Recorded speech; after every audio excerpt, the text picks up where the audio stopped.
Starting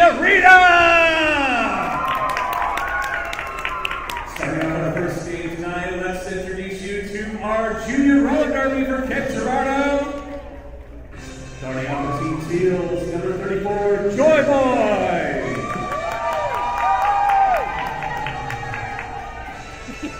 Number 47, Captain Marvelous.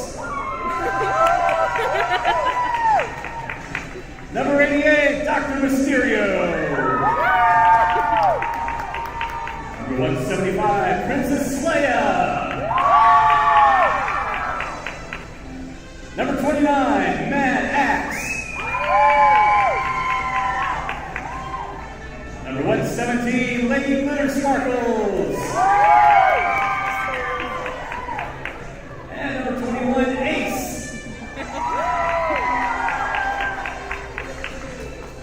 And introducing our black team, number 00, Scourge. Number 904, Wreck-It Ruby. Number 409, Thunder Chicken. Number 7, Casper. Number 12, Hatchet. And number 101, Daisy Diver. Number 99, Ungrateful Grace. And number 24, Amanita. Or shout out to our coaches tonight, Cruella, Bad Dog, Extreme State, Nurse Ratchet, Diana Slamma, and of course, thank you to all our volunteers and our juniors. And thank you to Team Zebra, our referees, and NSOs. Are you guys ready to Junior Roller Derby?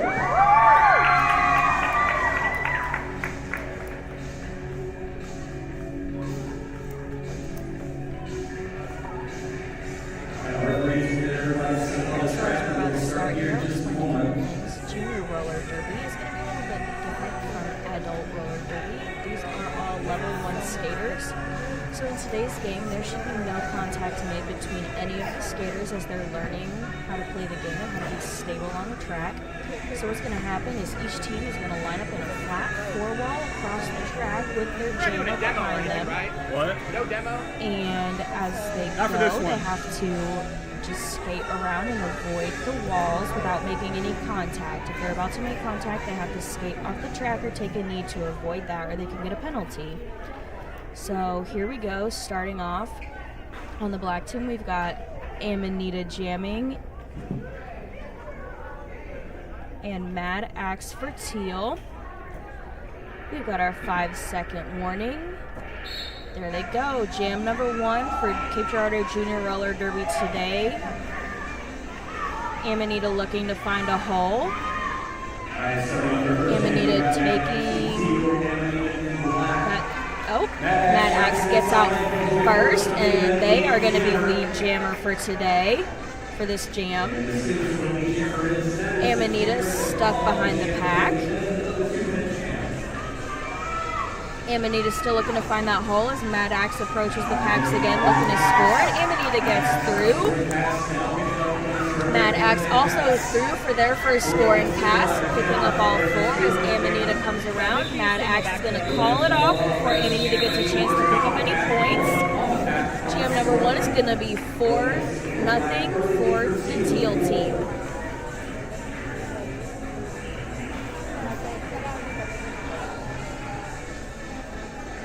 Hey Jen, can you?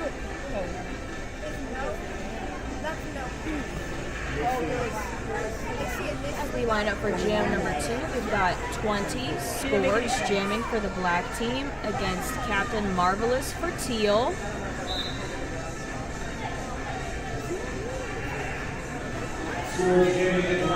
And unfortunately, it looks like the black team failed to field enough blockers this time, so teal's going to have a little bit of an advantage. However, Scourge is going to get out first anyways, picking up lead jammer status. Captain Marvelous still stuck behind that pack, looking to find a way out.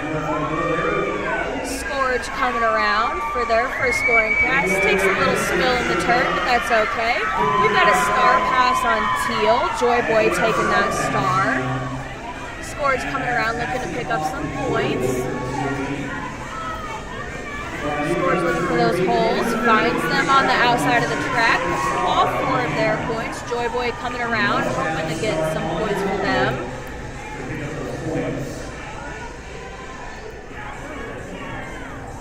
Scourge right behind them. Joy Boy's gonna make it through.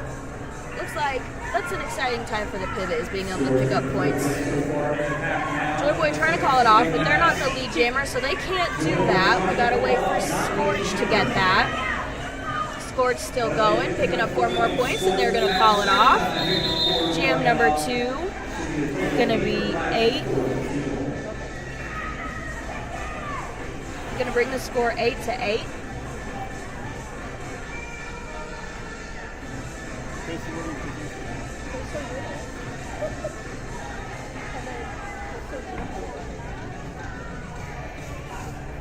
I'm just unable to complete basic math.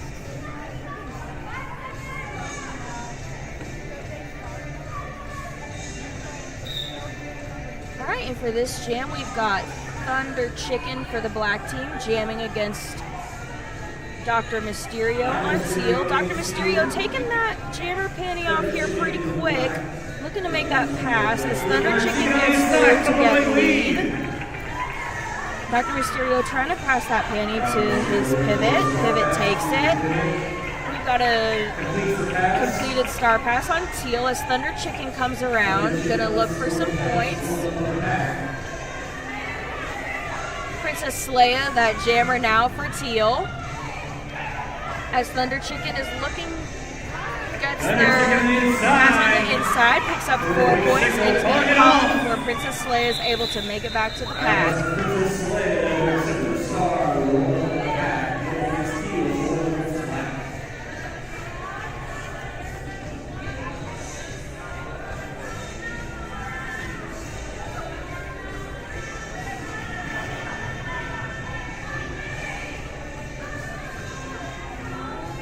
Got Ace jamming for Teal.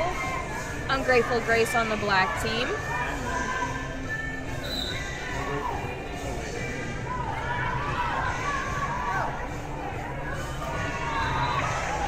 Ace making it through the pack quickly. Ungrateful Grace not far behind them though, as they're both coming around the turn here, seeing who can make it back to the pack first to score some points. Ace is going to call it before they get back. Not going to let black team pick up any points, even though they didn't get any either.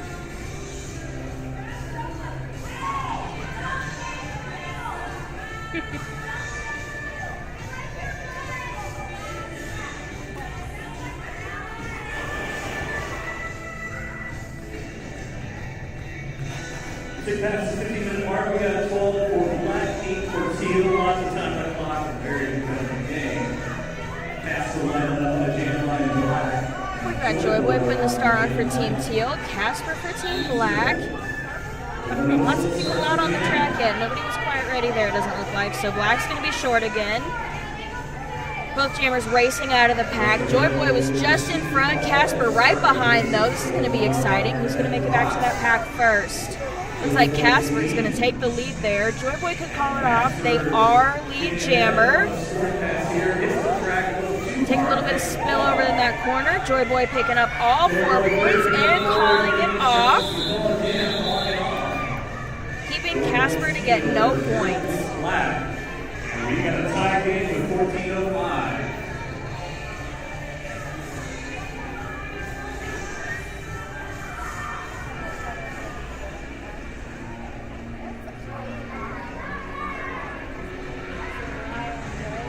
Princess Leia is jamming for Team Teal. If the jammer gets injured.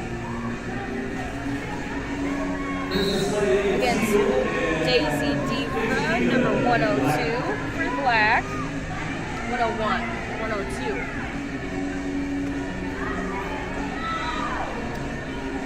Princess Leia gets out first.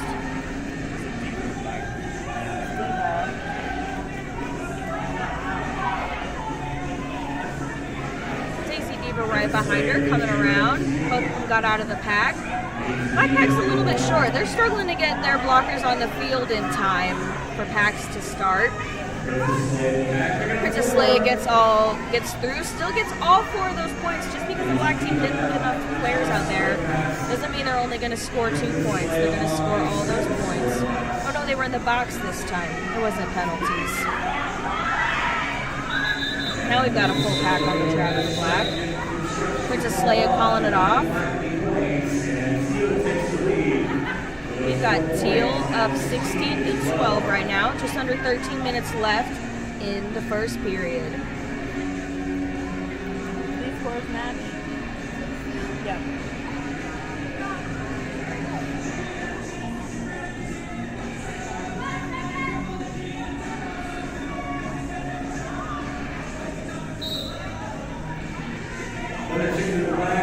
We've got Thunder Chicken for Team Black and Ace for Teal jamming this time. Thunder Chicken's stuck behind that Teal wall. They're doing a great job not letting her through.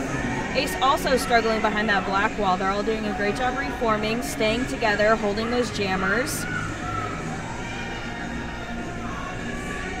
Already halfway around the track now, and Thunder Chicken just now picking up lead.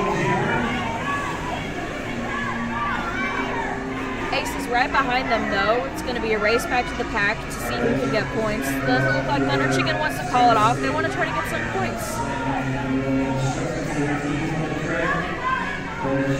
And she's going to call it right before they get back to the pack to hold the other team from scoring as well.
Take a quick timeout here.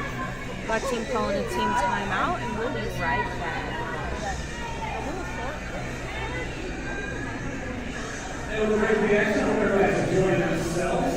While you're sitting around for a main event coming up with Kate taking on Memphis and then scrimmage following that.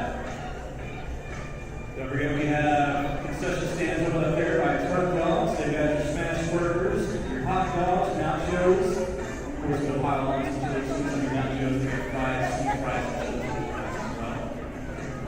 lemonade, lots of flavors, and also your bottled drinks and sodas as well. We also have our sponsors and our merchandise tables set up in the alley.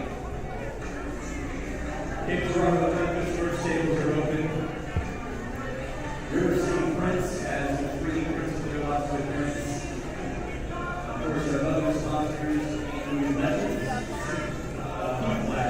And our Memphis Central Athletes Center as well. Learn about their organization, how they help out the community. Our family are behind.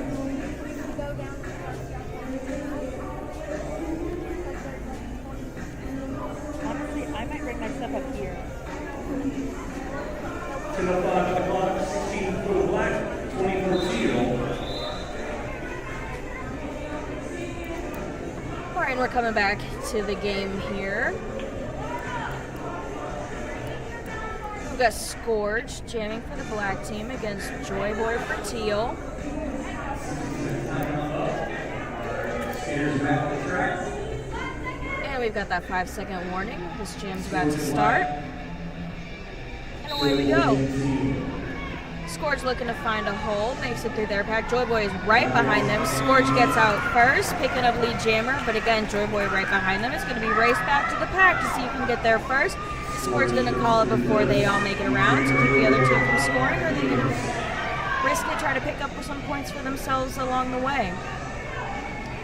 Scourge taking a spill in the turn. Joy Boy getting ahead. Looks like Joy Boy's going to get through that pack for all 4 points. Scourge calls it off, but just too late. Joy Boy already got all 4 of those points.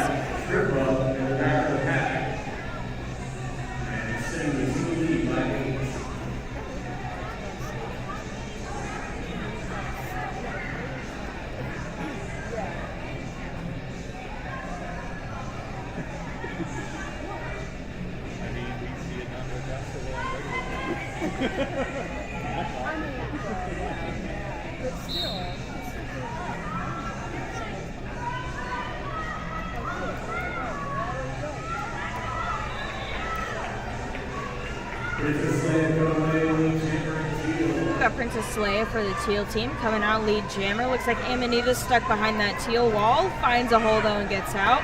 Princess Leia's getting pretty close to getting back to that pack. Going to be looking to pick up some points as Amanita flies around that track. She is quick. Princess Leia making it past that black wall. Amanita coming in behind, but Princess Leia is going to call before she gets a chance to pick up points. 3 points for teal, none for black. Is that 3 for teal?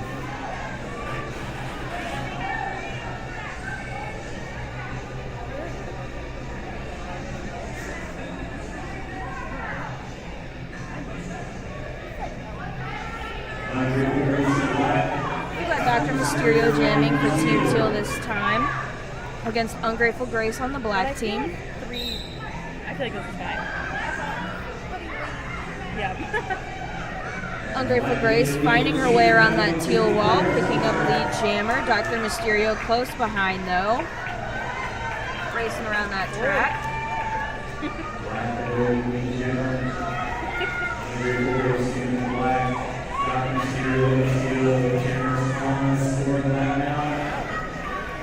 Both jammers are on their scoring pass right now. Ungrateful Grace looking to hit that wall, so she's going to pick up some points. Sneaking her way through. Dr. Mysterio still stuck behind that pack. Seeing if he can find a way through that black wall. They're doing a great job staying together. Dr. Mysterio gets through. Ungrateful Grace coming around for another lap. It's going to be a power jam. Dr. Mysterio heading to the box for a penalty. So Ungrateful Grace is going to have 30 seconds on that track by herself, trying to pick up as many points as she can before another jammer gets back. She's going to make it through that pack, picking up 4 more points.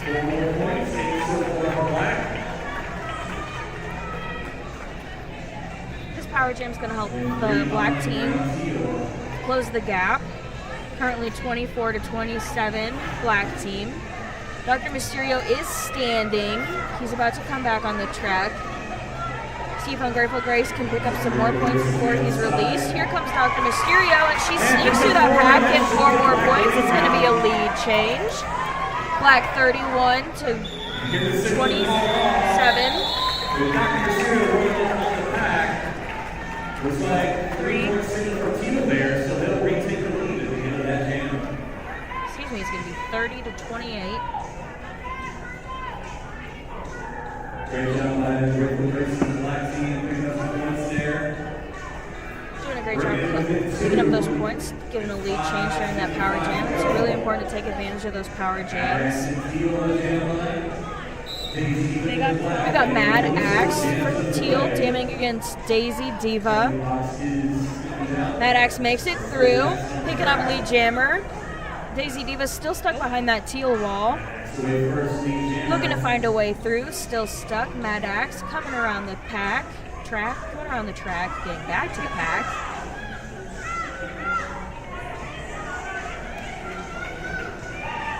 Daisy Diva's still stuck behind that teal wall. They're doing a great job holding her, staying together, really communicating. But she found that hole and is now out. Matt Axe through the pack again, though, for 4 more points. Matt Axe is probably going to come around, try to do another scoring pass before Daisy Diva catches up.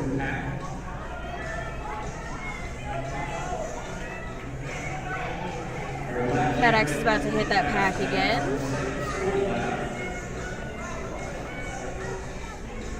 Matt Axe finds that hole, makes it through that black wall, looking for 4 more points, and calls the jam before Daisy Diva gets a chance to go on a scoring pass.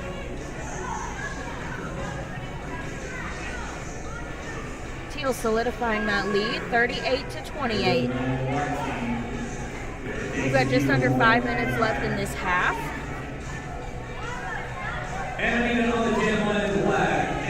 We've got Princess Leia against Amanita for this jam.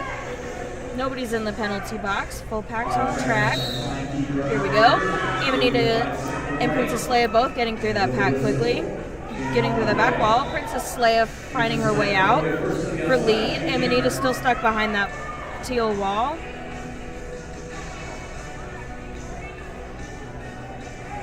Amanita a little confused, thought she got a penalty, but didn't, so she's getting back on that track, looking to find her way through. Princess Leia back at the pack now, looking to score some points, trying to find her way through that black wall. Princess Amanita still stuck. Princess Leia still kind of stuck.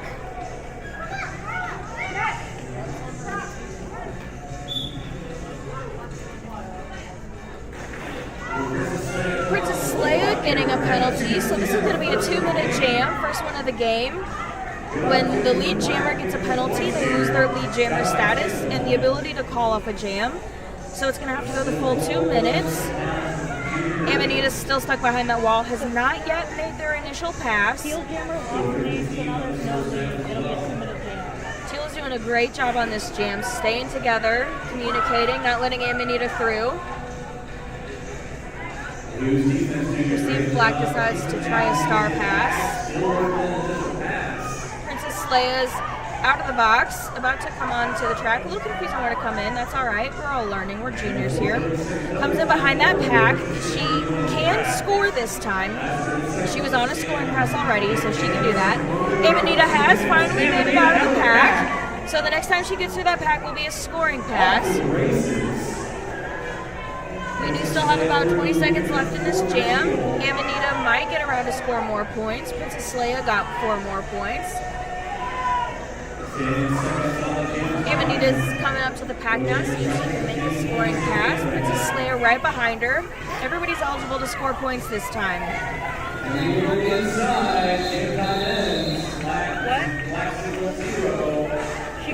Princess Leia picks up 1 more point. Amanita, that teal wall did a really great job holding her this time. No points for the black team. If you lose lead, there's no lead We're going to have Casper jamming for the black team. for that jam. And Captain Marvelous jamming for teal. Captain Marvelous is second time out here for the teal team. Casper is going to sneak their way up that outside line, getting lead jammer quickly. Captain Marvelous stuck behind that black wall. They're doing a great job holding her. Casper's coming around real quick, going to get back to that pack, going to be looking for some points this time.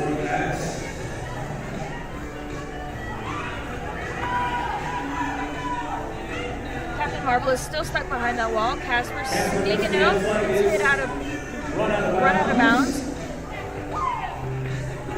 Gets back onto the track and is going to be looking at that inside line, picking up those 4 points quickly.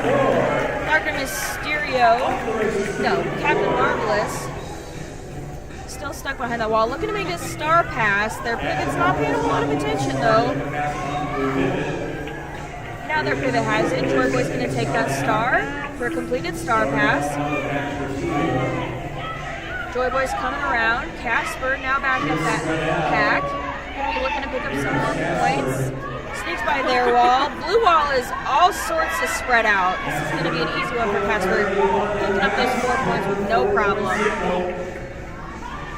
Here comes Joy Boy looking to make a scoring pass, but Casper calls it off before they get the chance. 1 point. Joy Boy was able to pick up 1 point. 8-1 advantage for We've got Black Badge. 44 teal, 36 black. We've got just under 10 seconds. Unless they call a timeout, that's going to be it for the half. Then we'll take a quick break and then come back to... And that is the half. So we're going to take a 10-minute break and then we'll be back to the action. Another chicken straight to the outside, coming away lead, Black.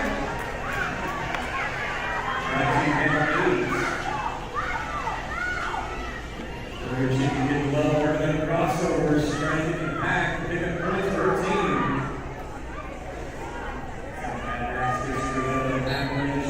Breaks through. Thunder chicken through the pack. Picking up 4.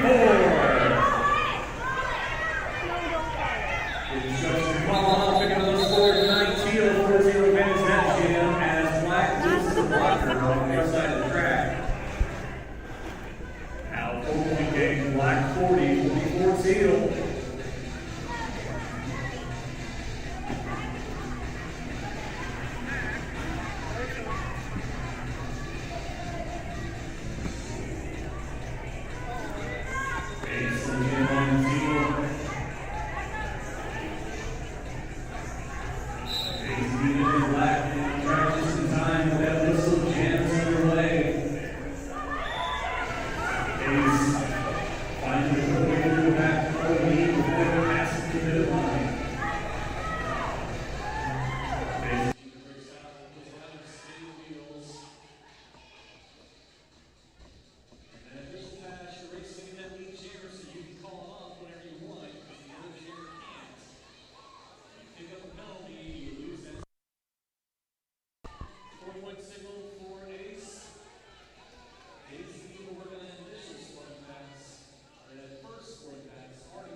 Okay, folks, sorry about that. I am back.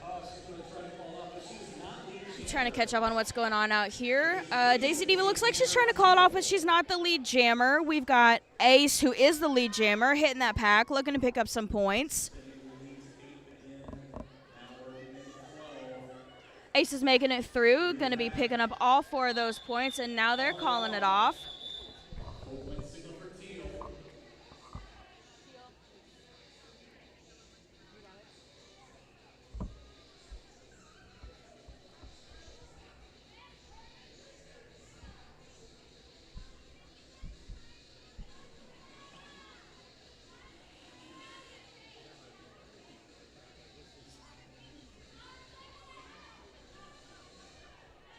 We've got 5 seconds called. A scramble to get on the track. Nobody's really ready.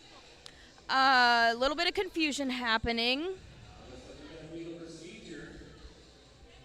The teal jammer was not ready and on the track, so they're going to be going to the box for an illegal procedure penalty. So we've got Hatchet jamming for the black team, finding their way through that wall. Going to pick up lead jammer status. We do have all 4 teal blockers out there, but only 2 black blockers. Looks like that jammer is going to be going to the box, though, so Dr. Mysterio is going to be able to come back a little bit early.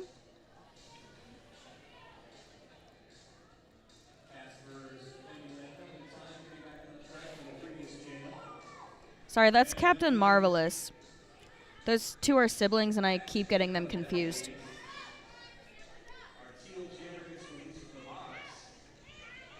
So we've got Captain Marvelous now looking to find her way through the pack.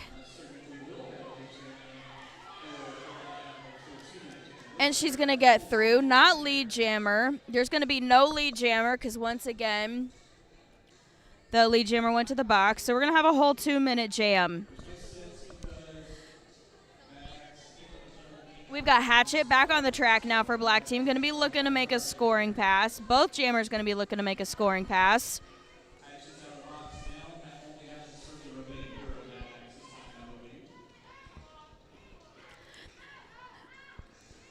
Dr. Mysterio doing a great job blocking Hatchet right on that line, not letting her through.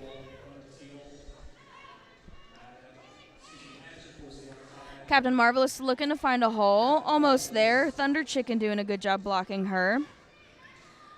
Lots of good blocking from the blockers on this jam. Both jammers are stuck, but there goes Hatchet finding that hole on the inside line, and that's going to be the end of the 2-minute jam. We've got a score of 52 teal, 44 black, just about 15 minutes left in this half.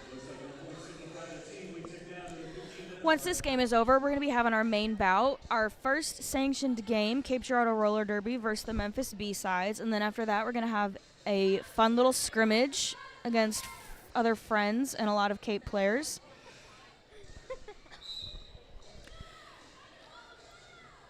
We've got Princess Leia jamming against Amanita. Amanita breaks through that pack first, picking up lead jammer. Princess Leia is right behind her. It's going to be a race around the track to see who can get back first to pick up some points.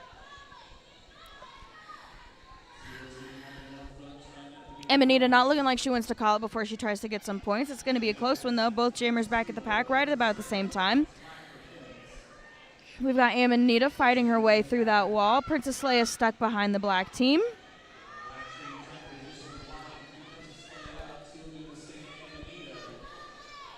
Amanita's coach is urging her to call it, and she does.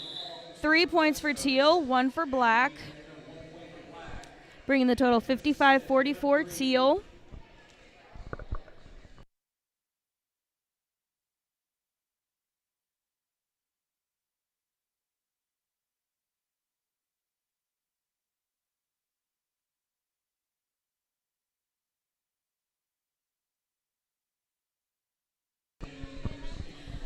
We've got Joy Boy lining up for teal against Thunder Chicken for the black team. Joy Boy quickly make it around the outside, looking to get lead jammer. Thunder Chicken still stuck behind that teal wall. Joy Boy is racing around that track. Thunder Chicken makes her way out of the pack, not lead jammer. Joy Boy is about to get back to that wall, see if they can pick up some points.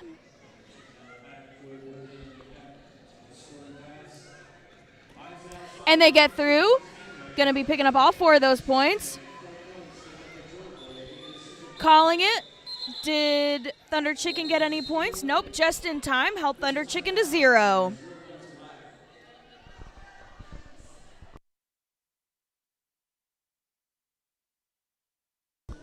And we're going to be having a little official timeout here.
And as we come back from this official timeout, we're going to have Casper jamming for the black team, Dr. Mysterio for teal.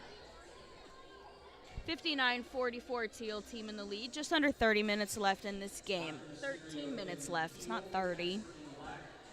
Numbers are hard sometimes.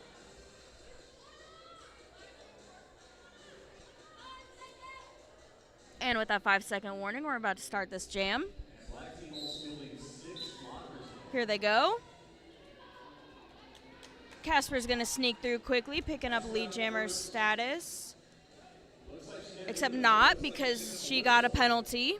Not sure what she did. But Dr. Mysterio will be your lead jammer for this jam. Once Casper makes it over to the box, she's going to have to sit for 30 seconds. Dr. Mysterio, Casper's back on the track. Maybe not a penalty.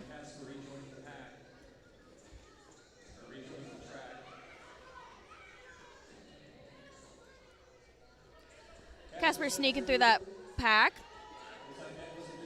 That was her initial pass, so she's not going to be getting any points. Dr. Mysterio coming through and calling it off.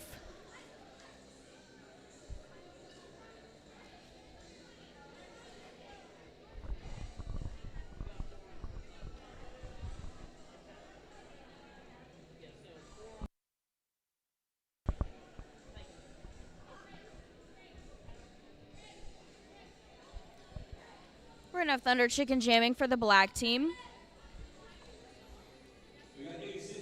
Against Ace on teal. Ace quickly sneaking up that outside line, picking up lead jammer status. Thunder Chicken still stuck behind that teal wall. Ace quickly coming around, going to be looking to pick up 4 points. Thunder Chicken has snuck out of that pack. Going to be racing around trying to get Ace to call it off. Ace coming through quickly. Going to be picking up all 4 of those points on this pass. Thunder Chicken coming around, looking to pick up her points. Ace is going to call it off before she gets that chance, though.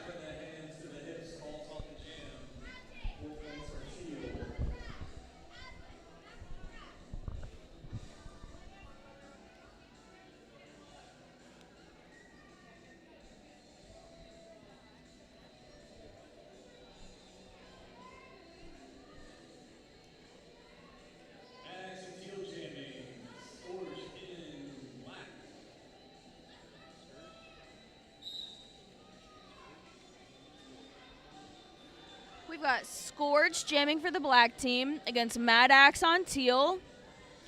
Both jammers stuck behind those really strong walls. They're doing a great job blocking those lines, not letting the jammers through.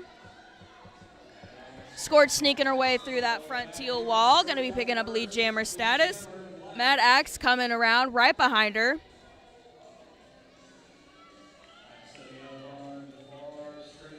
We've got both jammers racing around that track, going to be trying to pick up some points. Scourge coming close to that pack.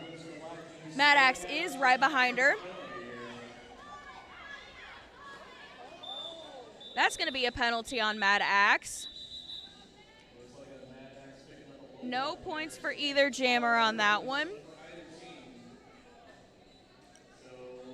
So we're going to be starting this jam in a power jam because teal jammer is going to be starting in the box. So we've got Amanita as the only jammer on the track right now for the black team.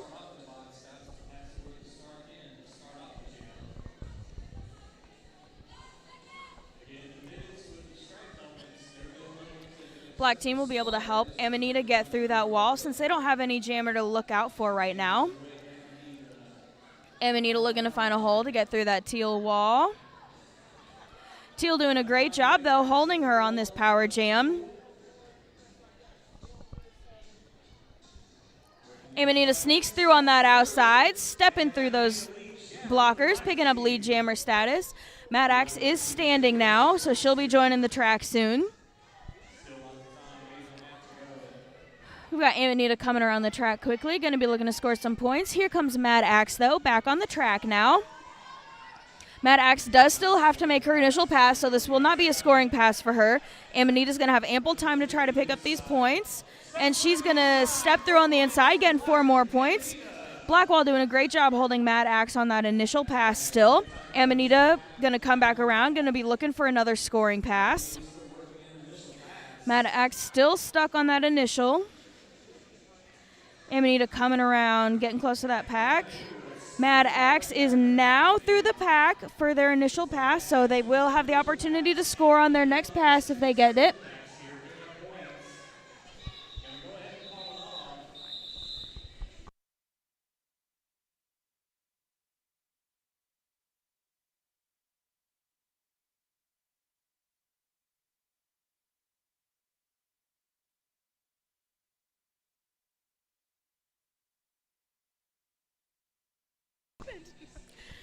We've got Thunder Chicken jamming against Dr. Mysterio on this one.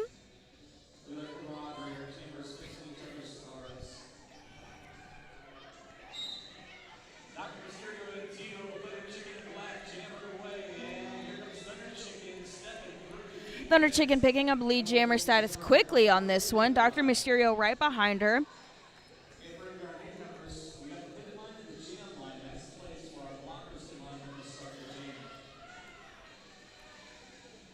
Thunder Chicken coming back to that pack. Going to be looking to find her way through that teal wall to pick up some points. Teal wall doing a great job blocking her, not letting her through. Dr. Mysterio back at the pack now, also looking to pick up some points. Thunder Chicken gets through, going to be picking up all 4 of her points, and is going to call it off, holding Teal to 0 on that one. So we've got a 67-53 score. Teal in the lead. Just over 6 minutes left in this game. As we're lining up, we do have the Teal pivot in the box, so Teal's going to be starting short some player. We've got Ace jamming for Teal, Daisy Diva for Black.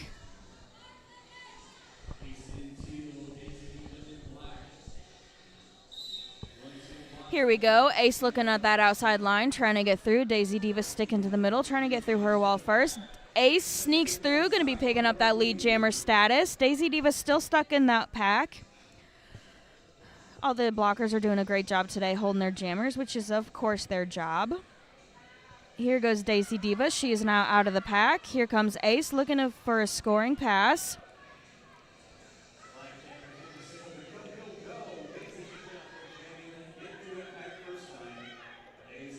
Ace looking for that outside line to sneak through. Black pack is not going to give it to her, though.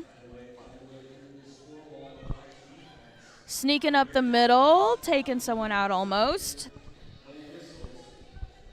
No penalty, though. Well, there's a penalty. And Ace is going to be going to the box, so we're going to be doing a full 2-minute jam here.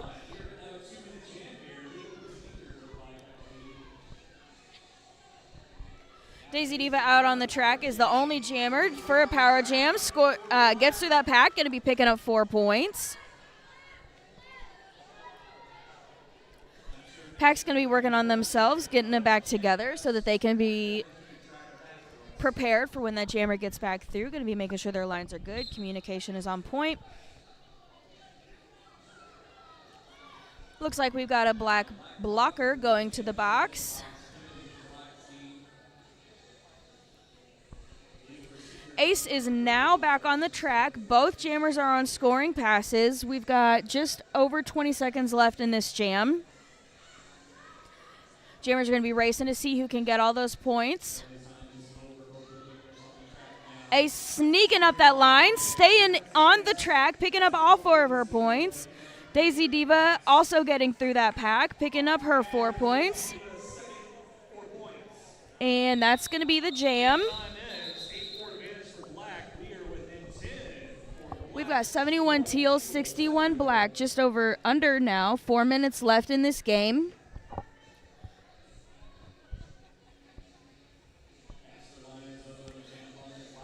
Casper lining up to jam for the Black team. Captain Marvelous for Teal.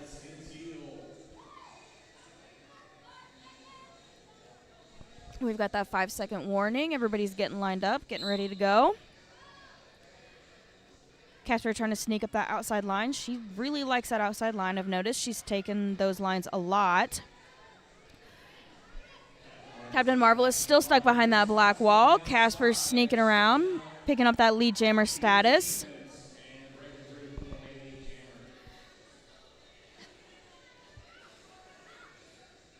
Captain Marvelous still fighting with that black wall. Can't quite make it through. Looks like they're going to take that jammer cover off. Passing it to their pivot. Ace trying to get it. Sometimes you think you've grabbed it, you start skating away and realize it's not in your hand, but now Ace has it, so she's now the jammer of status for the Teal team. Casper's going to call it off before she gets a chance to get around to get some points, though.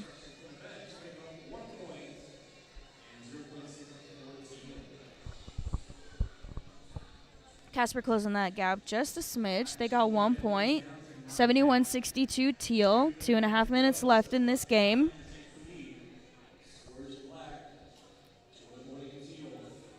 We've got Joy Boy jamming for Teal. Scourge for Black.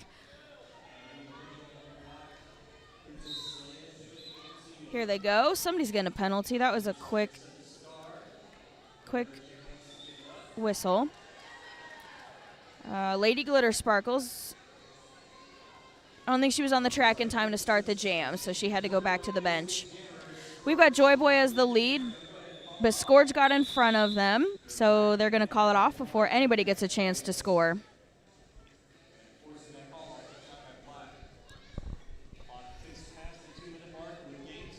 Just under 2 minutes left.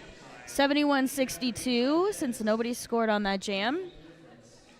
We've got Wreck-It Ruby jamming for the first time for the black team against Ace on teal. Here we go. Nobody's moving, though. That was jam start. Ace sneaking through that pack quickly. Picking up lead jammer status. Wreck-It Ruby still stuck in that wall. Making her way through. Taking off. Nope, did not take off the jammer cover. Helmet cover. Wreck-It Ruby got a penalty, it looks like. So she's going to be going to the box. Ace also going to the box, though. So basically what's going to happen is they're both going to sit down for like half a second, and then both of them are going to get back on the track. Because you can't have no jammers jamming, or else there's no roller derby. So they're both going to sit down, and then they're both going to stand up, and then they're both going to get back on the track and start playing roller derby. There is, however, Ace is going back to the box for a track cut. She got onto the track just in front of somebody else's hips. So you can't do that. You got to get back on the track behind every single person. You cannot better your position on the track from outside of the track. So she's back to the box. So now we've got Wreck-It Ruby as the only jammer on the track. She's going to try to take advantage of this power jam. There is no lead jammer, though, so we're doing the full 2 minutes, which will close out this game. We've got a star pass from Wreck-It Ruby to their pivot. Ungrateful Grace putting that star on her head. She got through the pack but did not get any points on that one because she did not have the star on her head. If you're going to score points, you have to have the star on your head. Now she's got it on her helmet, though, so if she gets through the pack this time, she's going to get those points. Ace is back on the track trying to pick up some points. She gets through, picks up all 4 of hers. Ungrateful Grace also through, just as the jam was ending, 2 points. All right, so unofficial final score for this one, 75 teal, 64 black. And that's going to be your game, folks. We're going to take a little bit of a break. Our next game, our main game starts at 6. So we've got a little while. But if you tune in, keep watching, or come back at 6, that'd be cool. Because the main game, Memphis B-Sides for Cape Girardeau Roller Derby, is Cape Girardeau Roller Derby's first ever sanctioned bout. We're super excited about that. So that means that we're going to be officially recognized as a team, basically. We're going to, we'll be sanctioned. We're going to have our first sanctioned game under our belts. It's going to be super exciting. We've been working really hard for this, and we're really excited to play our friends at Memphis. So come back in 31 minutes to watch that, and right now we're going to take a break.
All right, folks, we're about to get this game started here. We're going to be going through lineups. We've got Cape Girardeau Roller Derby hosting the Memphis B-Sides for our first ever sanctioned roller derby game.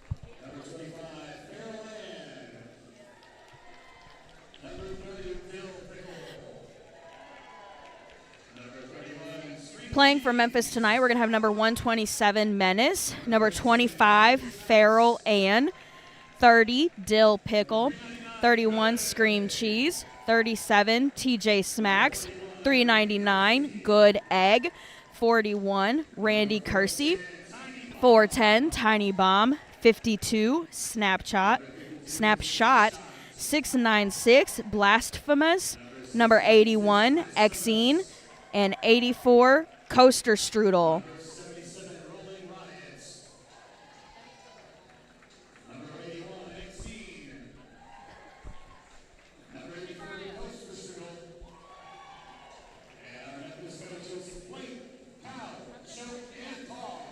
Today, Memphis will be coached by Blink, Pow, Choke, and Paul. Next up, we've got our Cape Girardeau Roller Derby team.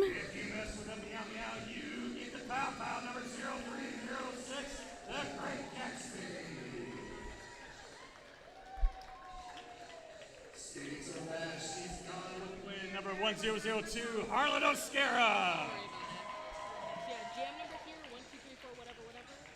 If she doesn't scare you, no evil thing will. Number 101, Cruella to Kill.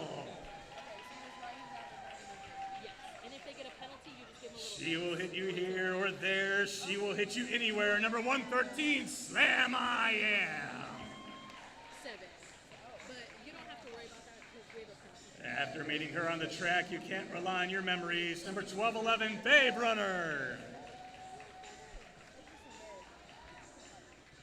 This landslide will take you down. Number 1725, Fleetwood Smack.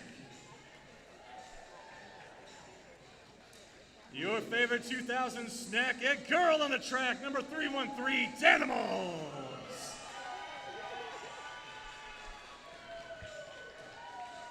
When she's on the track, no one can stop her. Don't blink or you'll need the doctor, number 42, Extermiscate. She's madness on the track, and she's not holding back. Number 44, Delooney. Call a tow truck, because your jammer's gonna need it. Number 444, Car Crash. She's the cream of the crop, and she just won't stop. Number 53, Corn Dog.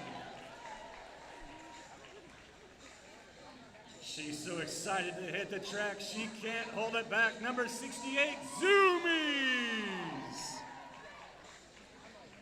Sorry about the scabies. Number 7, Unlucky Chucky. Her diet may be cruelty-free, but her game isn't. Number 82, Fakin' Bacon. She did the crime, but not the time. It's number 99, the infamous GA. And your coaches for Cape Girardeau tonight, Splatter and Sour Jane. Of course, we got to give a shout out to our third team tonight, always undefeated Team Zebras, our intersos and referees. Tonight's game charity is the SEMO Missouri Network Against Sexual Violence. All of our proceeds from today's game are going to go to that local organization. They were formed in 1997 to serve as a first response agency to provide timely, compassionate, coordinated care for child and adult survivors of sexual violence. Our sponsors for tonight's game are PFLAG, Legends, Pilot House, Horizon Companies, and Sick Trick Board Shops. Right now, before we start this game, we're just doing a little demo jam so that in-house we can explain kind of how things are going, and we'll explain for you as well. I'll just let Stephen K. take this one. Jammers try to make their way through the pack, helped by their own blockers, hindered by the opposing blockers. Now that first jammer out signaled by that whistle is lead jammer. More on that. Then blockers not allowed to back block use elbows to stop anyone, and jammers can't skate out of bounds, cutting the track around blockers. Now, on our second pass here, our jammers score points for every opposing blocker they pass. These points are signaled by the jam ref in the middle holding up their hands. And once they've had enough, the lead jammer can call the jam by placing their hands on their hips. 4 whistles in the jam. Each team is allowed to substitute as they see fit, and 30 seconds later, do it all again. So that's how roller derby, folks, and now we're about to start for real this time. We've got Coaster Strudel lining up for Memphis against the infamous GA for Cape. We've got that 5-second warning, which means this game is about to start. Both jammers looking to find their way out. Coaster Strudel almost out. Knocked by Cruella to kill. Getting out, getting that lead jammer status. Infamous GA still stuck behind Memphis, pushing her way through. Coaster Strudel coming back around. Going to be looking for that scoring pass. Big hit from infamous GA. Still working on that initial pass. Coaster Strudel out for 4 points. Infamous GA still pushing up that Memphis wall, fighting hard. Big hit. Going to be recycled back to the back of the pack again. Coaster Strudel meantime around for 4 more points.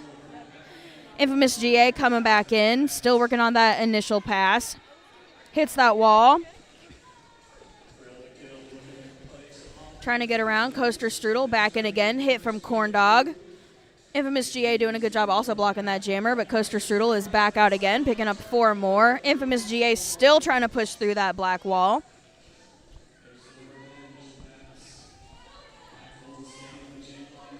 Georgia's taking off that star pass now, going to be looking to pass it to her pivot, who is Cruella to kill. Georgia getting a penalty, going to be going to the box, though. Coaster Strudel is going to be on a power jam here. Memphis lining up to be looking to play some O on that Cape wall to help get Coaster Strudel through even easier. Coaster Strudel sneaking around that side. Corn Dog with a hit, but Coaster Strudel stays in, going to be calling it off. Icing that jammer in the box, starting the next jam for Memphis on a power jam. Memphis taking a big lead on that first jam, looking 20-0. Memphis starting off on a power jam this time, number 41. Randy Kersey's going to be jamming for Memphis.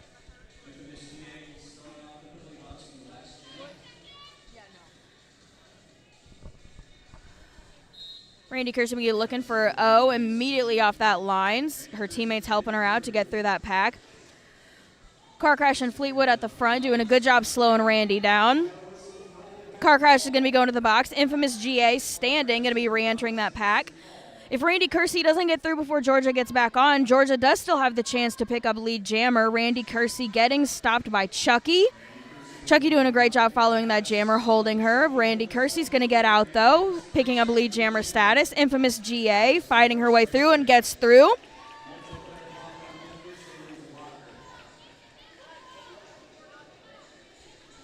Randy Kersey coming around back to that pack, going to be looking to score some points.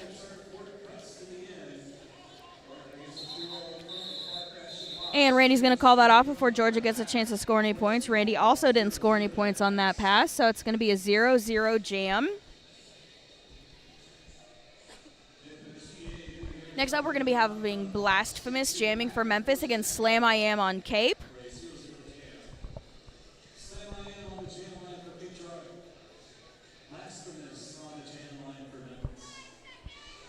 We've got Dill Pickle starting in the box for Memphis this time. They're going to be short that pivot, giving Cape the slide advantage here on that wall. Slam I Am looking to find her way at that inside line. Doesn't quite make it. Blasphemous stuck behind that Cape wall as well. Extreme Escape pushing them out of bounds.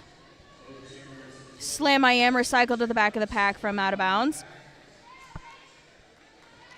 Both jammers still fighting that wall. Dill Pickle Blasphemous just getting barely knocked out. Slam I Am sneaking around that pack. Going to be picking up lead jammer for Cape Girardeau Roller Derby. Blasphemous getting out right behind her, though. Slam I Am's going to be coming around, looking to try to get some points before Blasphemous can catch up to her.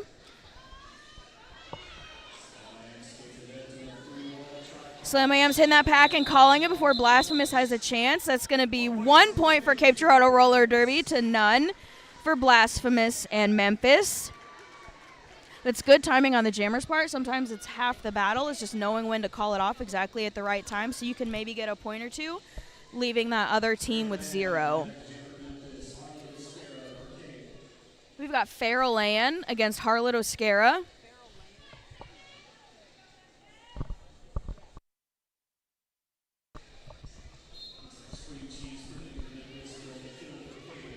Harlot Oscara looking to fly up that outside line to pick up lead jammer, and she almost makes it out of the pack, getting recycled, then reforming around here, but she does end up getting out, picking up lead jammer status. Farrell Ann is right behind her, though. They're going to be racing around that track. Harlot's going to try to pick up a couple points before Farrell gets to her. Looks like Harlot's just a little bit faster, so she might have a second to try to pick up a point or two. Her pack is in the back, though, and she's going to call it. 1 point for each of them. That's going to be a 1-to-1 jam, bringing that total 21 Memphis B-sides, 2 to Cape Girardeau Roller Derby. Just over 24 and a half minutes left in this half. The game is just starting. This time we're going to have Zoomies for Cape Girardeau Roller Derby against Coaster Strudel for Memphis. Penalty box is clear. We're going to have full packs on the track.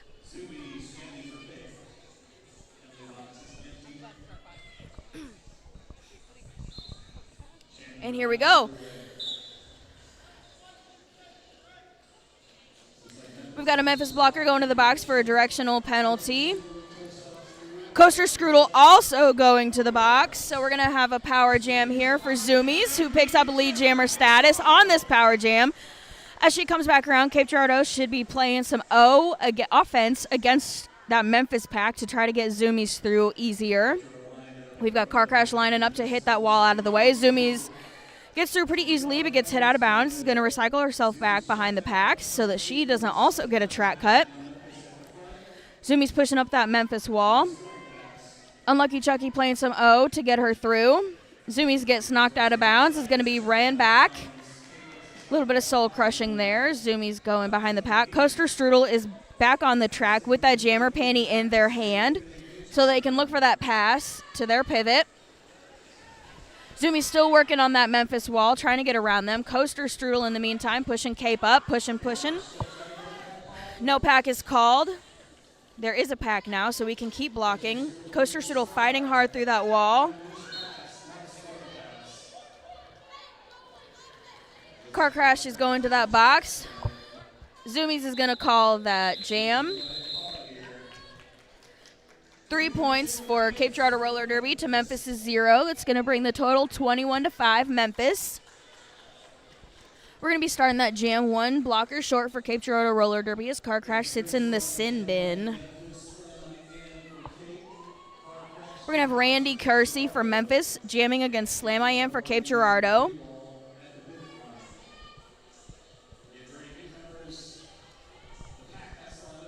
Cape Girardeau Roller Derby pack is going to have to look off for that immediate offense off the line. They had that blocker set up to play some offense.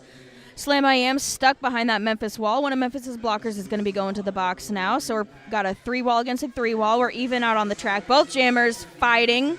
Slam I Am sneaking out for that lead jammer. Randy Kersey's going to be right behind her, though.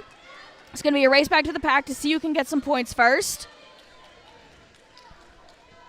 Slam I Am looking to hit that wall really quickly to try to pick up some points before Randy Kersey can get to it.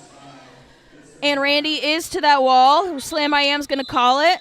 2 points for Memphis, none for Cape.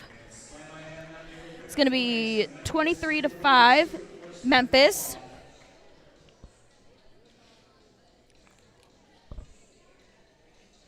We've got Rolling Riot still stuck in the penalty box for Memphis. We're going to have Blasphemous jamming for Memphis against Cape Girardeau's Cruella to Kill.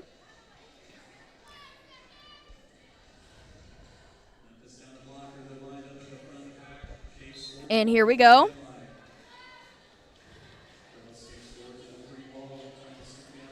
Both jammers pushing against those walls. Both walls are very strong. We've got Memphis's blocker back in now. All walls back to full 4 blocker power. Cruella to Kill getting out on that inside line, getting that lead jammer. Blasphemous is going to be right behind Cruella, though.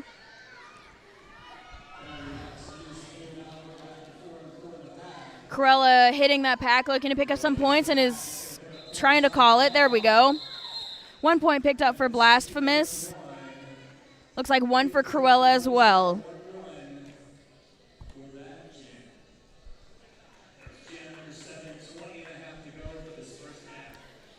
On this jam, we're going to have Cape Girardeau Roller Derby's Harlow Toscara jamming against Memphis's Farrell Ann.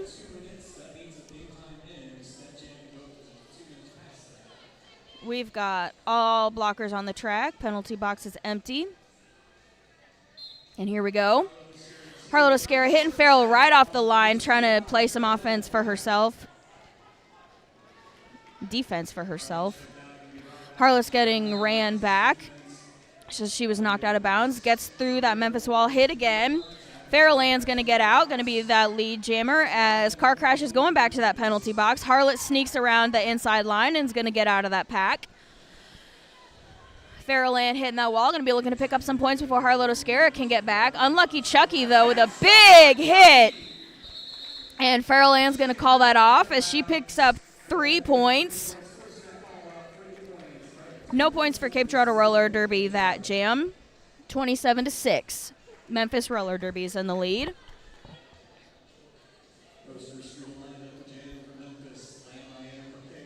We've got Coaster Strudel lining up for Memphis to jam against Cape Girardeau's Slam I Am. Car Crash is going to be still in that box at the beginning of this jam. Big hit to Coaster Strudel on the ground as Slam I Am's pushing against that Memphis wall.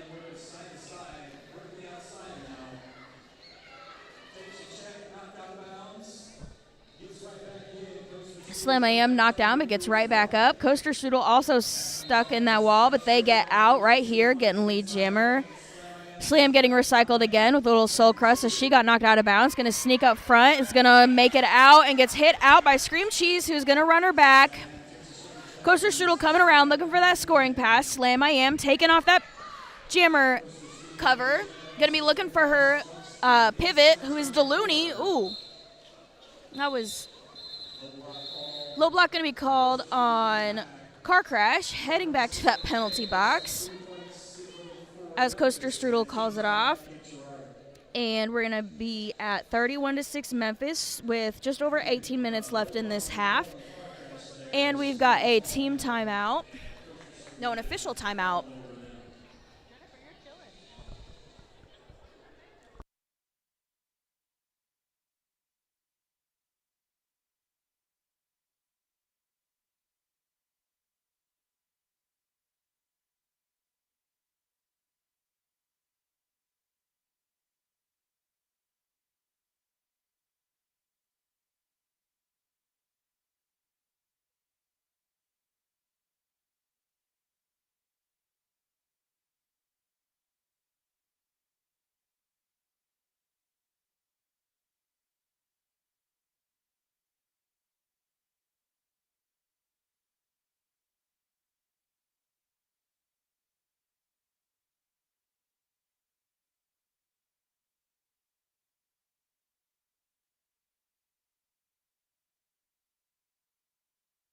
Alrighty, we're going to get back to the action here. We're going to have Cruella to kill on the line for Cape Girardeau Roller Derby against Randy Kersey from Memphis. Car Crash once again starting out in the penalty box. And we've got that 5-second warning, meaning we're about to get started here. And here we go. Both jammers looking to get up that outside line. Randy Kersey getting stuck behind that Cape line. She is lead jammer, even though Zoomies knocked her out and ran her to the back. Randy Kersey does pick up that lead jammer status because she did get through right before she got knocked out of bounds. Cruella to kill also going to be getting ran back. Both jammers still stuck on that initial pass, even though Randy Kersey is the lead jammer, which really sucks, by the way. Both of these walls really good at just knocking those jammers right out of bounds and running them back for a second. Car Crash is going to be coming back to join her team as Infamous GA gets sent to the box. Randy Kersey is finally out on their initial pass. Going to be able to take advantage of that lead jammer status. And Cruella to kill, also out of the pack right behind them.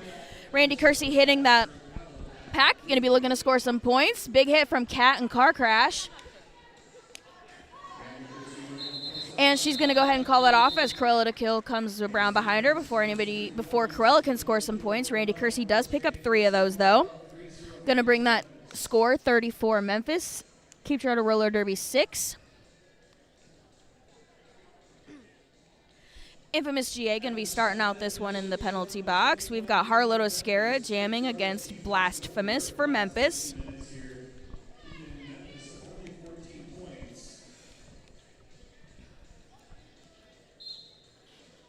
And we've got Harlotte Oscara looking for the outside line. Blasphemous trying to go up the inside. Chucky's going to be going to the penalty box. Blasphemous getting out as lead jammer. Harlot's still stuck behind that pack and going to be getting ran back. Oh, as that blocker also goes out of bounds, so Harlot can just get right back in. Blasphemous is coming around looking for that scoring pass. Harlot still is on her initial, so she's not scoring any points yet. Blasphemous does get through for all 4 of their points as Harlot sneaks out right behind her. And Blasphemous is them, and they're going to go ahead and call that off so that Cape Girardeau can get no points, and 4 for Memphis. It's going to bring it up 38-6 Memphis.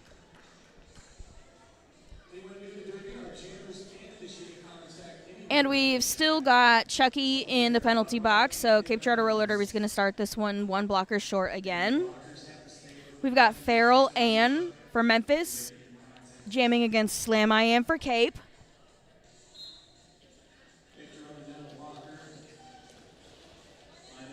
Farrell Ann sneaking out, picking up that lead jammer status. Slam I Am still stuck behind that strong Memphis wall, trying to push her way through, getting out. She had taken that jammer penny off, but now that she's out, she's going to put it back on so that she can hopefully score some points when she gets back around. We've got Farrell Ann back at that pack, though, trying to get those points.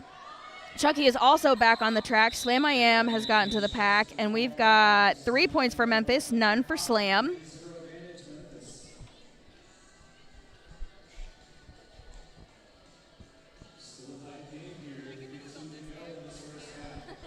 And we are halfway through this first period now, just under 15 left on the clock. We're going to have Coaster Strudel for Memphis, jamming against Zoomies for Cape. We've got Delooney is in the penalty box, so Cape's going to be starting 1 blocker short again.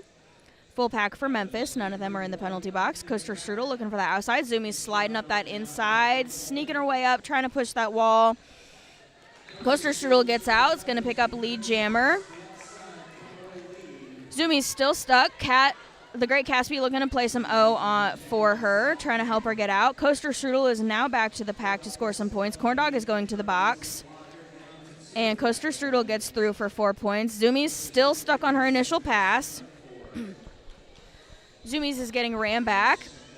And here comes Zoomies pivot, so now we can take that jammer penny off for a star pass. Coaster Strudel gets through for 4 more points, though. Zoomies still stuck behind that Memphis wall on her initial pass. And she takes that jammer penny off, passes it off to Delooney, who's fighting against Scream Cheese to get out. And Delooney has now made it through for the initial pass for Cape Girardeau. Coaster Strudel coming through again and is going to call it before Delooney gets a chance to get back around, getting those 4 points for Memphis. It's going to get up 53 Memphis for the 6 points for Cape Girardeau Roller Derby. And for the first time in a while, we're going to have a empty penalty box at the start of a jam. So we're going to have all 8 blockers on the track for this. Randy Kersey's going to be jamming for Memphis against Cape Girardeau's Harlotte Oscara. All the blockers right now lining up on the pivot line, trying to create some chaos. It's a little bit different. We got Harlotte Oscara at the front of the pack, trying to get through that Memphis wall. Randy Kersey's kind of stuck on one of her own blockers right now. Now we've got the Cape Girardeau pack at the front. Somebody's going to the box, and that is Chucky. Harlotte Oscara gets through for lead jammer. Randy Kersey looking for that star pass, but ends up getting through anyways and is going to put that back on. Both jammers racing around that track now. Harlotte Oscara is going to look to hit that pack and get some points before Randy Kersey can get back. And Harlotte's getting around. Here comes Randy Kersey, though. Harlotte's going to call it, hopefully before Randy gets any points, and she does. 3 points for Harlotte to none for Randy. It's going to be 53 for Memphis now to Cape Girardeau Roller Derby's 9.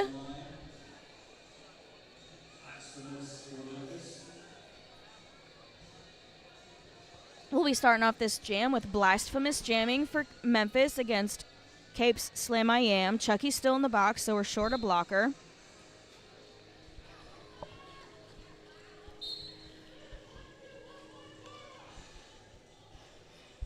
And we're going to have another Cape Girardeau blocker going to the box for a forearm penalty. Both jammers are still stuck in this pack, though. Even though Cape Girardeau is short, they're doing a great job holding that jammer until now. Blasphemous gets out. Is going to be picking up lead jammer status. Chucky is now back on the track, but Memphis is... somebody is going to the box. Menace. Infamous GA is going to take that star pass from Slam I Am and is going to be coming around that track, looking to score some points. Blasphemous getting through the pack for their scoring pass. Going to be picking up 4 points. Infamous GA getting none, but doing a great job getting back to that pack to make them call it.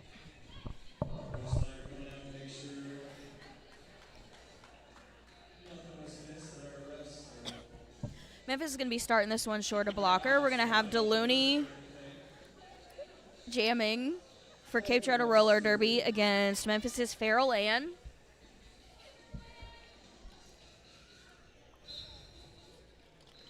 Both jammers kind of looking to the outside. Deluni pushing up to the middle now. Farrell Ann stuck more on the out. Both walls doing a great job really slowing down those jammers on this one. Corn Dog, that last line of defense, but Farrell Ann gets through, going to be the lead jammer. Deluni still fighting through that pack. Looks like she has taken off that star panty. And is still going to fight instead of trying to pass it. And she gets out, so she's going to put that star panty back on so that she can try to score some points on once she gets back to the pack. However, Memphis is going to call that jam, picking up 2 points there before Deluni gets a chance to get back to the pack.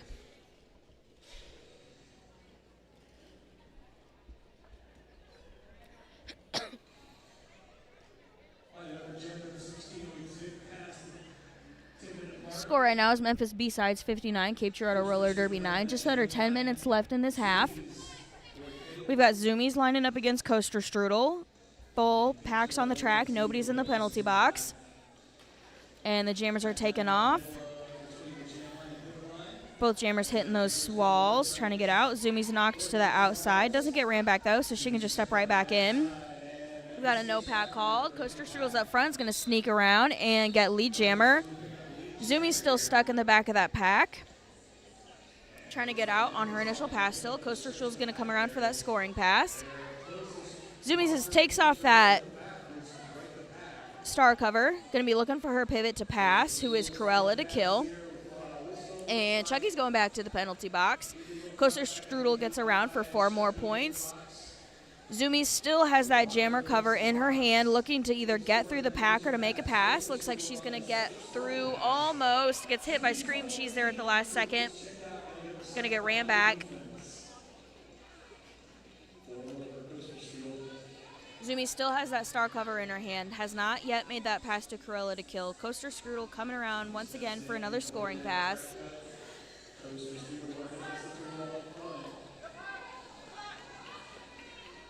Coaster Strudel out once again for 4 more points. Somebody else is going to the box, so it's going to be Good Egg. Not such a good egg right now. Bad Egg for getting a penalty. Unlucky Chucky's going to join her pack back on the track from the penalty box, too.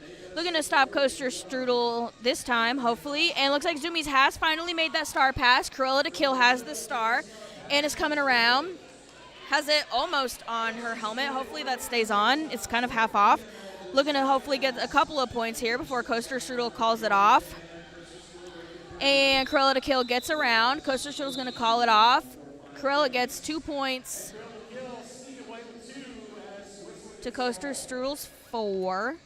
Bringing that score total 75 Memphis to 11 Cape Girardeau.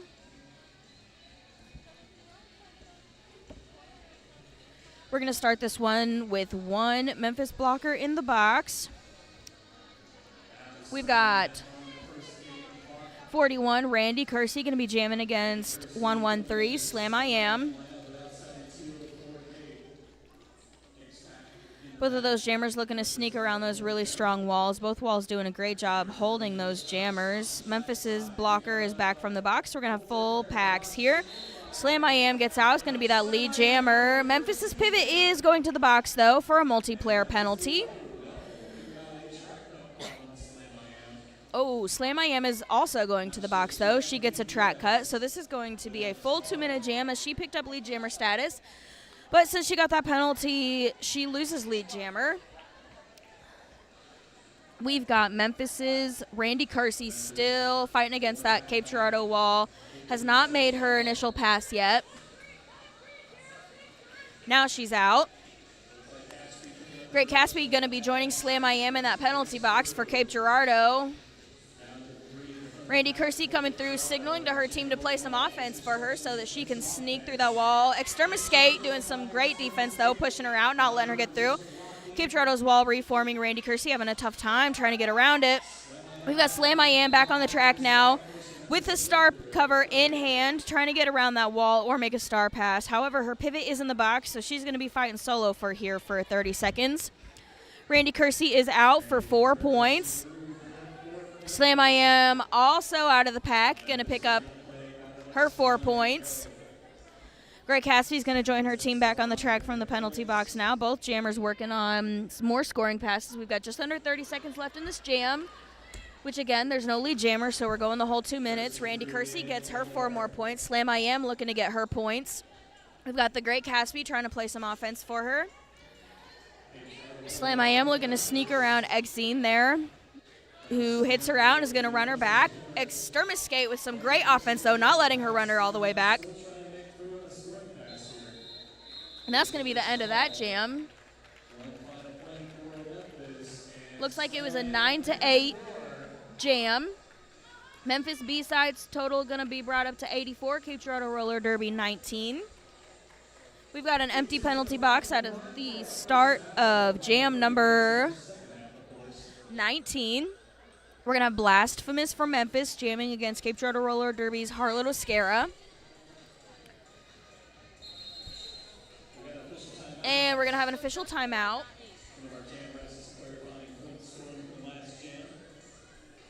Okay, we had a little score revision here. Looks like Cape Girardeau only got 4 points on that last jam. That rolling whistle here means we're going to bring that action.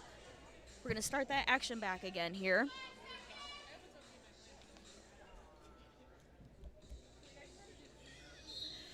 Thank you, Eric and Burnwalk. I really appreciate it.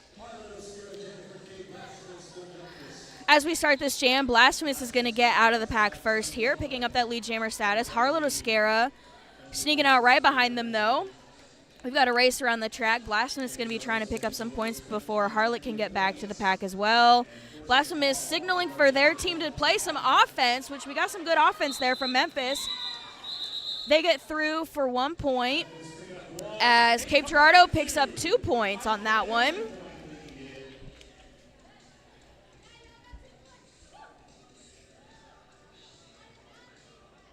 We are just under 4 minutes now left in this half. Memphis B-sides 85 to Cape Girardeau Roller Derby 17. We've got Farrell Ann lined up against Cruella to kill.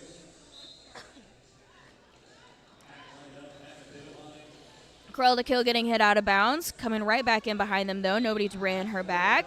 We've got Cruella sneaks past Memphis's wall. Looks like she's going to get out and pick up that lead jammer status. Farrell Ann, as a big spill happens, a bunch of people going down on that turn. Gets going to get rat out right behind her. Cruella to kill is lead jammer. She's going to be looking to hit that wall, pick up a couple of points before Farrell Ann gets a chance to get around. Cruella's going to sneak around. Farrell gets to the wall. Cruella calls it before she's going to get a chance to get any points, though. And we're going to have an official timeout, or an official review called by Cape Girardeau's coach, Splatter. I think it was an O. Looked like an O. I'm not sure what we're going to be contesting here, but Coach Splatter looks like she wants to talk to the refs about something that might have just happened on that track. So if I can figure out what they're talking about, I'll let you guys know.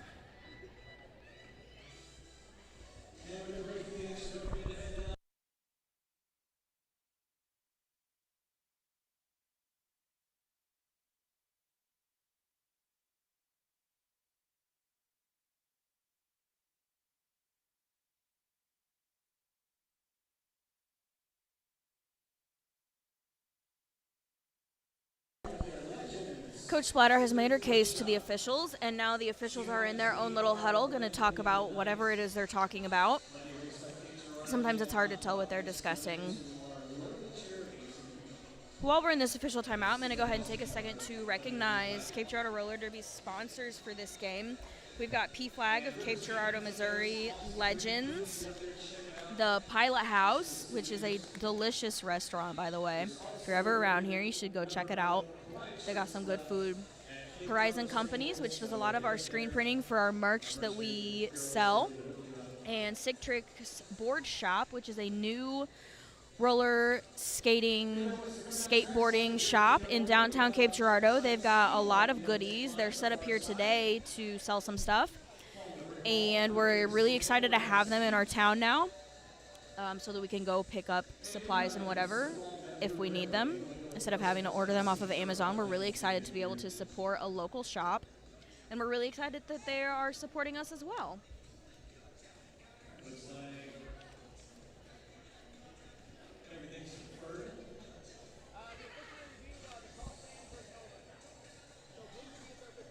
Whatever they official reviewed, the call stands, so nothing's going to change. Sorry, I didn't catch what they were reviewing, but head ref Revengeman came over to let us know that it stands. So we're going to start this jam here. Nope, not yet. That was just the rolling whistle to kind of restart the game. We're going to have Coaster Strudel. Coaster Strudel is going to be jamming for Memphis against Slam I Am for Cape. We've got Infamous GA is in the box starting off, so Cape's short a blocker. Ooh, lots of people on the ground right now. Coaster Strudel using that to their advantage to get out of the pack, pick up lead jammer. Slam I Am right behind her. Looks like she's having some skate malfunction. Looks like her skate is untied. She's going to do her best. Coaster Strudel is going to call that jam off, though. Going to be picking up those 4 points. Now Slam I Am can get off the track and tie her skate.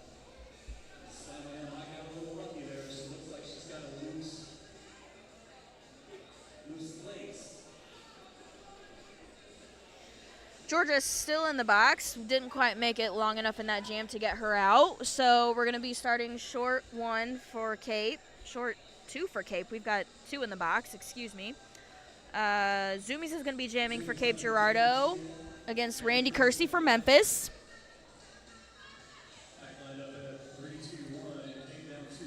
Infamous GA and Delooney, the pivot from the last jam, are the ones in the box. Randy Kersey sneaking up that inside line real easy, picking up that lead jammer. Infamous GA coming back onto the track. Going to play some quick O for Zoomies. Going to try to get her out of that pack. Zumi still gets stuck, though, not able to quite make her way around. Now she gets around. Memphis tries to hit her out, but she does not go. She stays in bounds.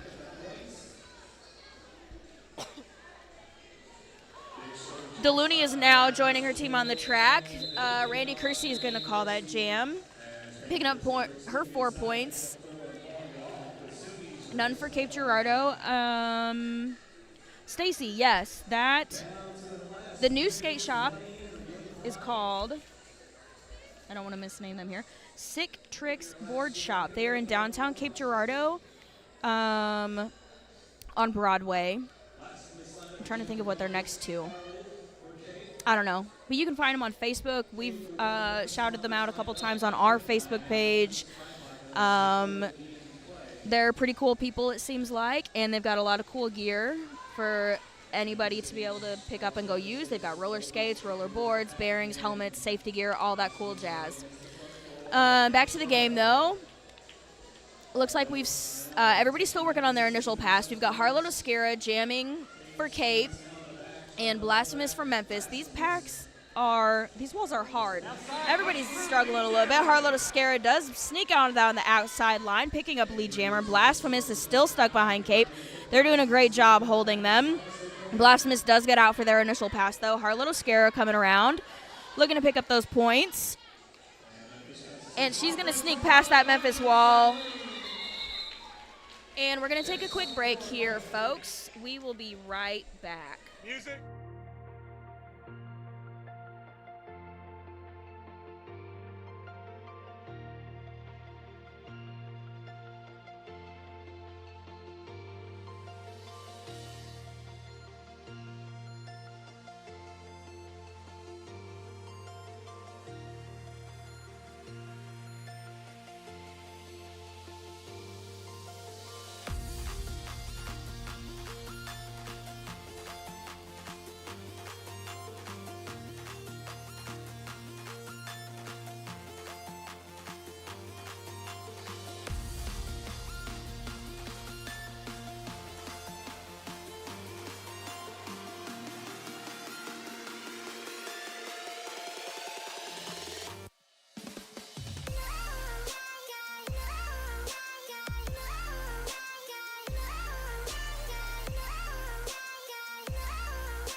thanks to our wonderful medical team, we've got that skater cleared from the track and taken care of. They're going to be receiving some more help a little bit later. We are 5 seconds away from the end of this period, though.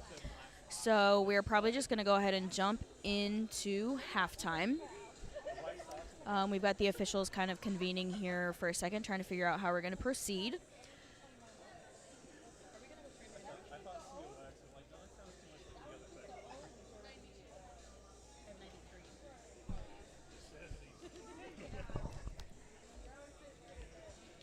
So while we're just kind of sitting here waiting again, I'm going to go over our charity that we've got for today's bout. And I have a neat little graphic for that.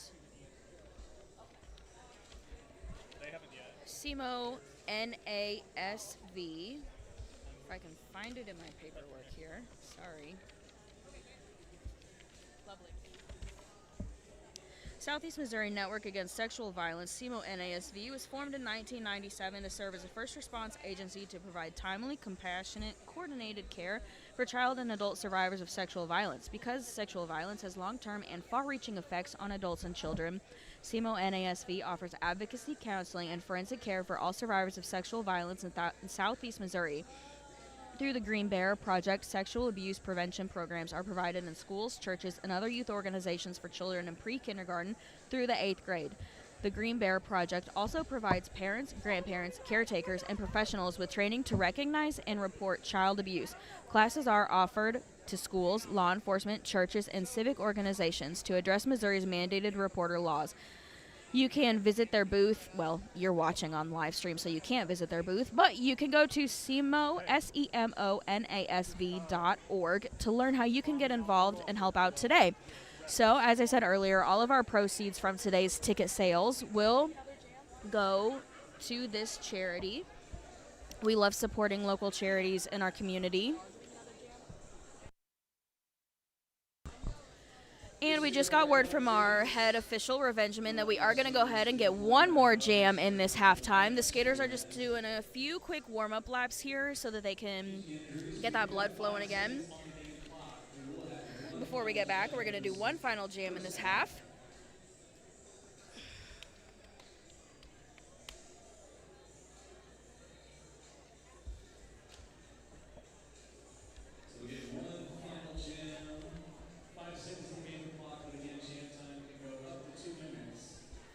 Go ahead and shout out the sponsors again. We've got Pilot House, Horizon, PFLAG, Sick Tricks, and Legends. And let's take a look at all of our players again. That's everybody who is playing, or at least was on the roster to play today. Some of Memphis's players didn't make it, but that's okay.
Alrighty, so that extended break was because our EMTs were still helping out that injured skater. Looks like they're making their way back to their stations now, so we should be getting back to the action here shortly, which is exactly what that rolling whistle means. So we're going to hit this last jam of the half before we go right back into a little break for halftime. That's okay. We getting everybody taken care of. Everybody getting the EMTs back, making sure everybody's safe and good to go. So for this last jam, we're going to have Slam I Am, number 113, jamming against Farrell Ann, number 25 for Memphis. We've got full packs on the track. Nobody's in the penalty box. Both jammers hitting those walls. Farrell Ann taking a little spill. Slam I Am in the back, pushing up this wall. Farrell Ann at the front of the pack, pushing against their wall. With the tough seat, we're going to have a long bridge here. Farrell Ann's going to make it out, picking up lead jammer. And is going to immediately call it. And that's going to put us in a halftime. So we're going to go back to a break. Halftime's going to be 15 minutes. So we're going to let those little graphics roll, listen to some sweet music here, and we'll be back to the action here in about 15 minutes.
Alrighty, and we are about to begin the second half here of Cape Girardeau Roller Derby versus the Memphis B-Sides. We've got the teams lined up on the track. Looks like at the beginning of the second half, we're going to have Cruella to Kill jamming against Coaster Strudel. And that rolling whistle means that we are about to start this game again. Coming back into the second half, we are starting off 93-23. Memphis B-Sides taking that lead. And we are starting with one of Memphis's blockers in the box. Cruella taking a hit, falling down. Coaster Strudel struggling to find their way through that pack, though. Cruella taking the front of the pack. Gets knocked out. Coaster Strudel getting out. Lead jammer. Another Memphis blocker is going to the box. Cruella's going to sneak past, going to get out for her initial pass. Coaster Strudel coming around for a scoring pass. Corndog and Great Caspi doing a good job trying to block Coaster Strudel, but they get through. Going to pick up all 4 of their points. Cruella to Kill also going to get through that pack is going to get all 4 of her points. Coaster Strudel coming around, looking to make another scoring pass. Cape Girardeau Roller Derby's wall lining up, and most of them fell, but that's okay. Coaster Strudel's going to get on through them, getting 4 more points. Cruella to Kill is back in that pack, getting stuck. Coaster Strudel calling it off. Cruella able to pick up 3 of her points. So that's going to bring the score 101 Memphis B-Sides, breaking that century mark to Cape Girardeau Roller Derby's 30. We're going to start this next jam with the penalty box clear. We're going to have Randy Kersey for Memphis lined up against Cape Girardeau Roller Derby's Harlot Oscara. Both packs lined up close to that pivot line, making the jammers run to get to them. Randy Kersey getting stuck behind that Cape wall. Harlot Oscara sneaking through that inside line, picking up a lead jammer status. Randy Kersey still stuck on that Cape wall. Looks like she was going to think about making a star pass, but made it through instead. Puts that jammer penny back on. Harlot Oscara is going to get through for all 4 of her points and then call a jam before Randy Kersey has a chance to pick up any of hers. It's going to bring that score to Memphis B-Sides 101 to Cape Girardeau Roller Derby 34. Once again, nobody in the penalty box. We had a clean jam that time, so we're going to have full packs on the track, starting with Blasphemous jamming against Slam I Am. We've got the Memphis pack on the jam line, and Cape Girardeau starting in the front, closer to that pivot line. Slam I Am trying to get around that wall. Blasphemous finding Cape Girardeau's wall. Both jammers struggling to get around those packs. Fake and Bacon with a good hit to Blasphemous. Delooney coming up the front, stopping them from getting through, knocking them out. Slam I Am almost getting that lead jammer status, almost got out. Getting knocked out, though, and getting recycled. Both jammers still stuck, though. Blasphemous in the back, Slam in the front. And we're going to have a penalty on somebody. Number 31 for a forearm against Memphis. Slam I Am is going to get out of that pack and picks up lead jammer status. Blasphemous is still stuck in the back. They took that jammer penny off, going to be looking to make a star pass. However, that's not going to happen because their pivot is in the box. So they're going to be fighting through this one on their own as Slam I Am comes through to pick up some points. We're going to have another Memphis jammer, another Memphis blocker going to the box. Nope, excuse me, that was Capes. Cape and a Memphis. So we got a pretty full penalty box right now. Blasphemous did get through their initial pass. They're going to be looking to score some points. Slam I Am did get 4 more and is going to call it before Blasphemous gets to the pack, keeping them from picking up any points for Memphis. Going to bring that score 101 Memphis B-Sides, 38 Cape Girardeau Roller Derby. And this jam, we're going to be starting with a lot of people in the box. We've got Memphis pivot, another Memphis blocker, and a Cape Girardeau blocker. So we're pretty scarce as it goes for blockers on the track right now. We're going to have Cruella to Kill for Cape, jamming against Feral Land for Memphis.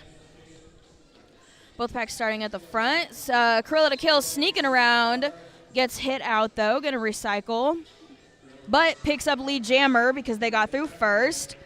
Memphis made a star pass, and their jammer is out. Both jammers out on initial. Cruella to kill is lead jammer. Is she going to call it off before Memphis is able to pick up some points? And she does.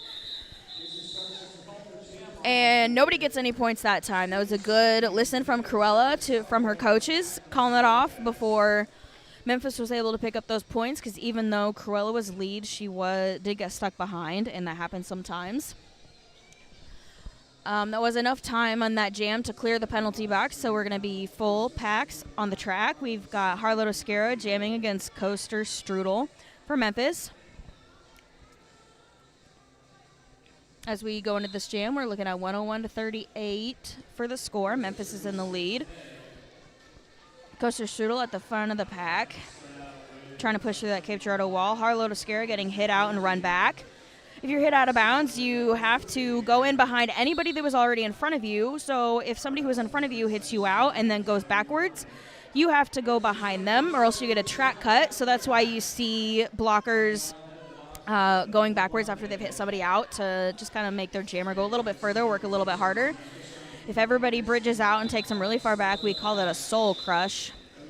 And we called that jam. Coaster Strudel picking up 1 point, none for Cape. Bringing the score to 102, Memphis B-Sides, 38, Cape Girardeau Roller Derby. We've got a Memphis blocker. Tiny Bomb is in the penalty box. And we've got Randy Kersey jamming against Slam I Am.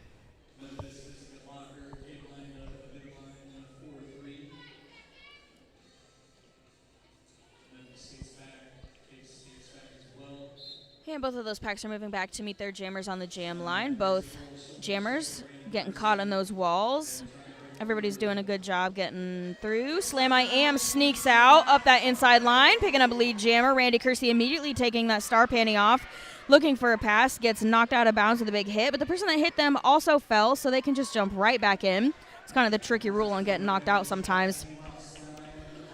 Slam I Am coming around for their scoring pass. Randy Kersey still stuck on initial with that jammer panty in her hand, looking to make a pass, not getting able to. Bacon knocking them out. Bacon going to get a penalty on that for a directional. You can't hit backwards up the track. Both jammers stuck in that wall, both fierce walls. Randy Kersey still looking for her pivot to make a pass. Might just get out instead. Delooney not letting her go easily, though.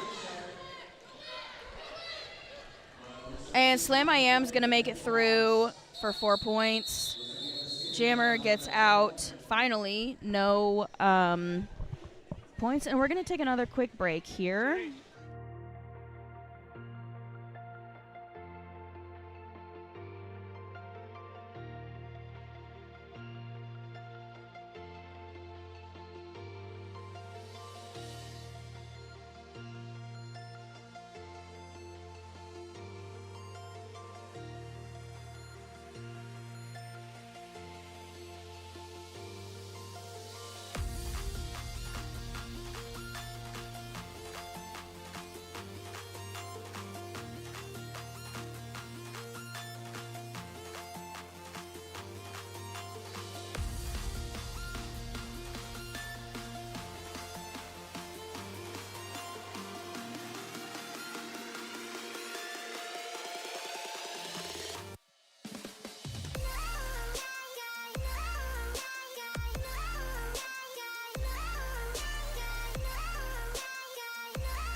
Alrighty, folks, and we're about to get back to the action here. Those EM2s did a great job taking care of that player. They're getting back to their spots. Officials are going to get lined back up. Players are going to get back on the track here shortly. And we're going to get this rigmarole rolling again.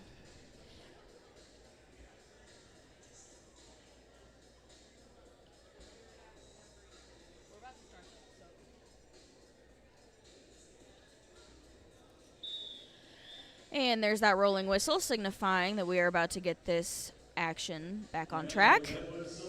Looks like we've got Cruella to Kill going to be jamming for Cape Girardeau Roller Derby.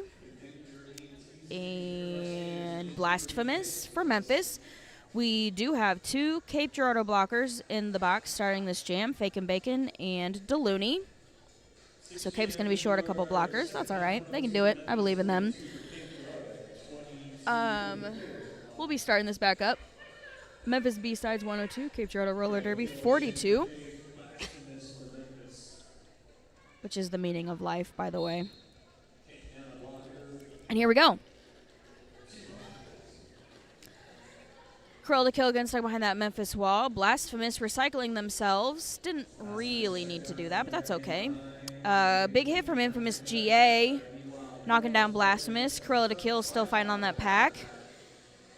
Fake and Bacon looking to play some offense for Cruella as she comes back in from the penalty box and going to meet up with the rest of her pack to play some defense against Blasphemous. Blasphemous going to get out, picking up that lead jammer status as Cruella to Kill goes to the box for a track cut. That's going to be a power jam for Memphis. Cruella to Kill is going to spend her 30 seconds in the penalty box as Memphis tries to use that to their advantage and get as many points as they can before the other jammer comes back. Because when there's no other jammer than her, their team can play more offense and focus on helping them get through the pack instead of just having to play defense. Fake and Bacon knocks them out of bounds but gets sent to the box for a directional, which is what she was just in there for, I believe. Infamous GA knocking out Blasphemous. Cape Girardeau doing a really great job using up this power jam, not letting Blasphemous through. Cruella to Kill now back on the track before Blasphemous was able to make any whole scoring pass here. Both jammers through the packs. That was Cruella's initial pass, so they don't get any points here. Blasphemous is going to call it. They did get 4 points. That's going to bring the score 106 and keeping Cape at 42. We're going to start this jam again with Bacon and DeLooney in the penalty box. They seem to like it in there, I guess. So we're going to have Harlow Oscara lining up against Farrell Ann.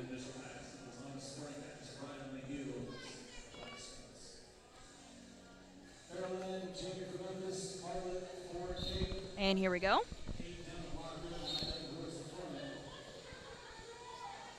And Harlow Oscara is immediately getting sent to the penalty box for a forearm.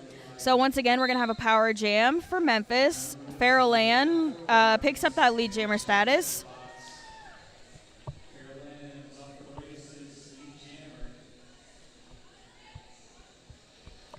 Farrell Ann signaling to her team to play O.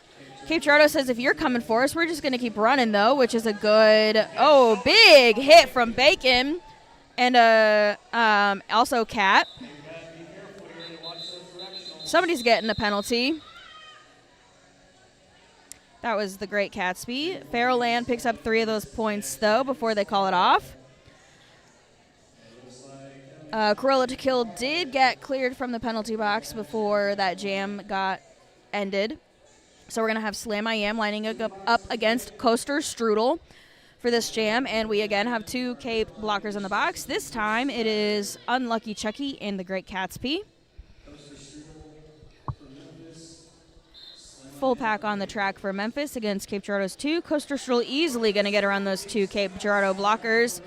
Slam I Am still stuck behind that pack, looking for some help from her team there. Corn Dog coming in trying to play offense for Slam, and it helps. Gets her out a little bit. Slam still pushing. Coaster Strudel quickly again going to get around that pack.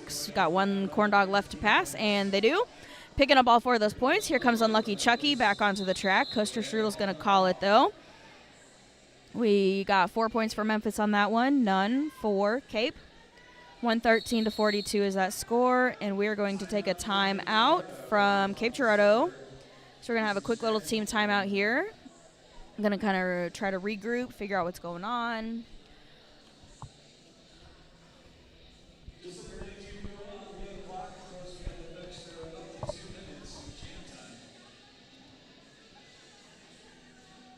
Memphis right now, 42 Cape Girardeau, Memphis with 3 timeouts, and Cape Girardeau with 1 timeout left after this one. Looks like both teams have their official reviews.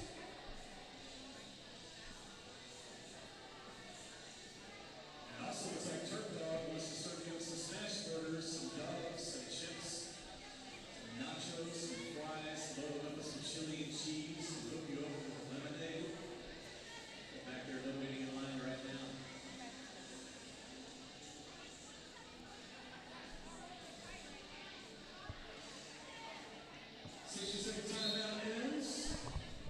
All right, that timeout is over. I'm going to bring it back. We've got Great Gatsby starting this jam in the box. We've got Infamous GA jamming for Cape against Randy Kersey for Memphis. And here we go. Infamous GA playing some defense, blocking that jammer off the line while she gets stuck behind the pack. Randy Kersey does end up getting out, though. Going to be lead jammer for Memphis. Infamous GA still stuck in that pack. Somebody's getting a penalty. I'm not sure who. That's going to be Georgia.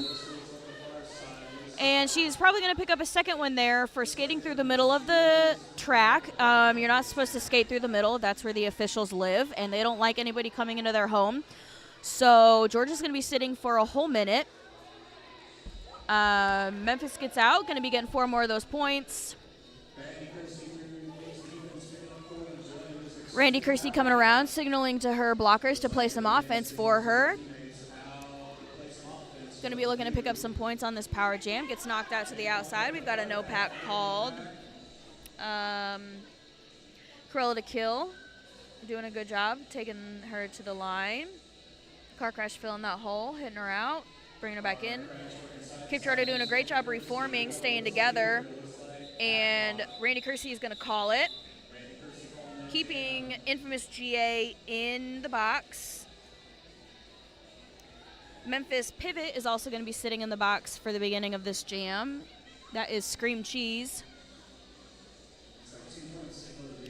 So we'll be starting this jam on a power jam. Blasphemous for Memphis. We are taking another timeout for Cape Girardeau. So we're going to take another quick little break here, let the teams regroup, and it's actually an official review. An official review called by Coach Splatter from Cape. Again, I'll see if we can figure out what we're talking about, and I'll let you know if I know.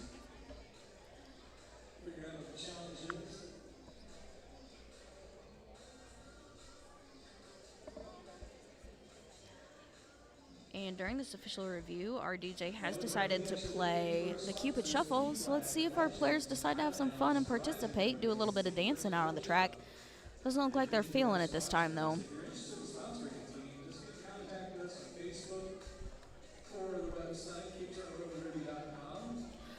While we're taking this break, I'll go ahead and shout out our sponsors for this game again. We've got PFLAG of Cape Girardeau, Legends, The Pilot House, Horizon Companies, and Sick Tricks Board Shop. And I just talked about them, but let me show them to you. There they are, Pilot House, PFLAG, Horizon Companies, Sick Tricks, and Legends of Cape Girardeau. They are sponsors for this season. They help support us, and they're all set up here today. And we love to partner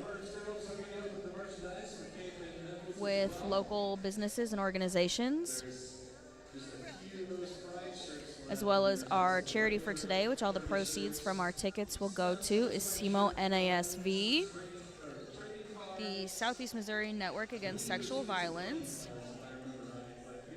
They help child and adult survivors of sexual violence in the Southeast Missouri region and provide education opportunities for schools, churches, youth organizations, and other caretakers, professionals, law enforcement, churches, civic organizations to help them with training on Missouri's mandated reporter laws. They are a very valued organization in our community, and we are very excited to have them here with us Jenna, today. what's the address?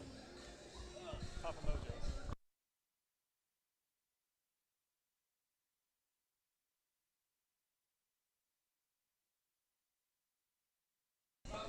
And as you can kind of see underneath that scoreboard over there in the top right corner, Cape Girardeau Roller Derby has indeed decided to start dancing. It's kind of a little tradition if we're doing this during a timeout to just have some fun. We're here to have fun. That's what's important about roller derby, is having fun. This is a sanctioned game, so it does kind of matter a little bit, but I mean, roller derby is really a made-up sport, so does it matter? I mean, yes, it does. I promise I care about roller derby.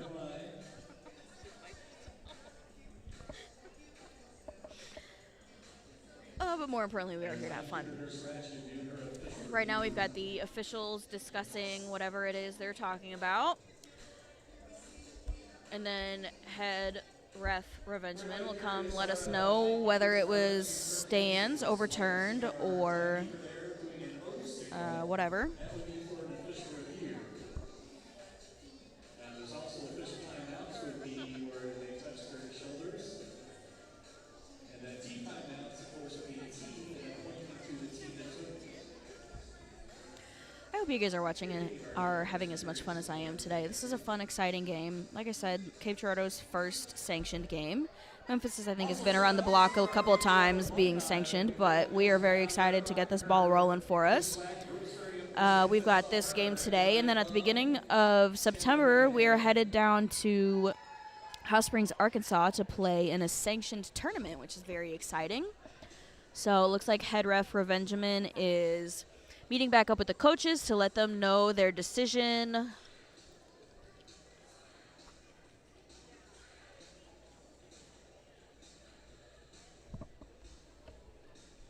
I talked about them dancing, but you couldn't see it because I didn't have that on screen. So, sorry about that. You just got to enjoy our sponsors for an extra amount of time, which I'm sure our sponsors love. All right, so what I think about referees deciding who would penalize with the first action right now.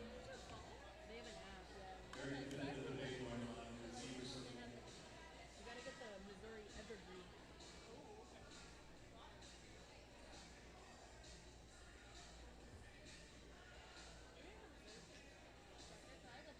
You can, yeah.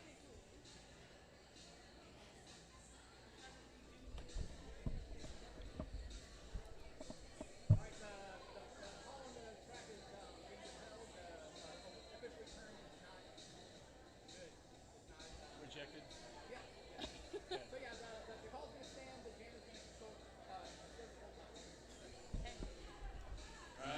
So the official review was, it stands. So it was something about the jammer penalty on infamous GA. I'm not sure exactly what it was, but she is going to serve that whole minute, continue to be in that penalty box.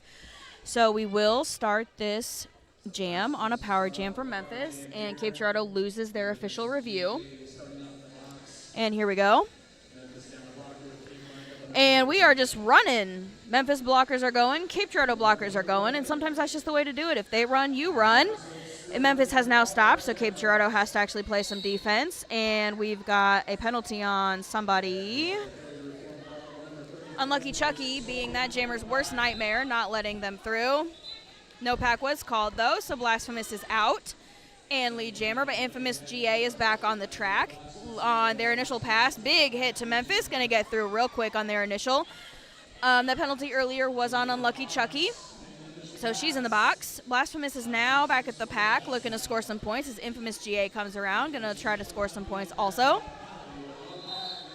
Blasphemous is going to call that jam before infamous GA gets back.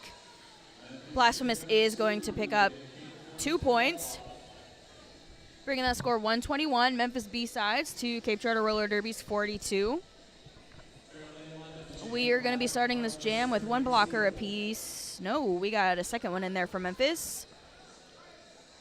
So 2 Memphis blockers, 1 Cape Girardeau blocker. Harlow Toscara jamming, and Leith Farrell Ann jamming for Memphis.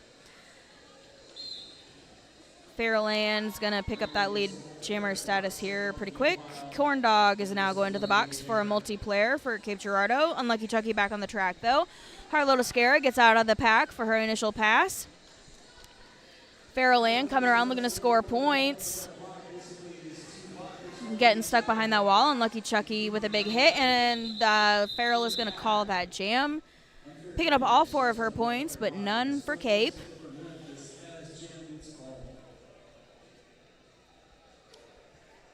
And that jam was short enough to keep both of Memphis's blockers as well as Cape Girardeau's blocker in the box. So we're starting pretty scarce on blockers again for this one. We're going to have Slam I Am jamming against Coaster Strudel. Jammers racing to hit those packs, see who can get there first. Coaster Strudel hitting that wall. Slam I Am blowing through the middle of Memphis's wall. Going to be picking up lead jammer status. Out first for lead jammer. Coaster Strudel still stuck behind that pack, but then they just got out. So we've got Slam I Am looking around to get some points here on her scoring pass. Gets through the pack. Picks up all 4 of her points and quickly calls it off before Coaster Strudel gets the chance to come around. And that's going to be 125 Memphis B-side, 46 Cape Girardeau Roller Derby. Starting this one with 1 Memphis blocker still in the box, none for Cape. We've got Harlow Toscara jamming against Randy Kersey.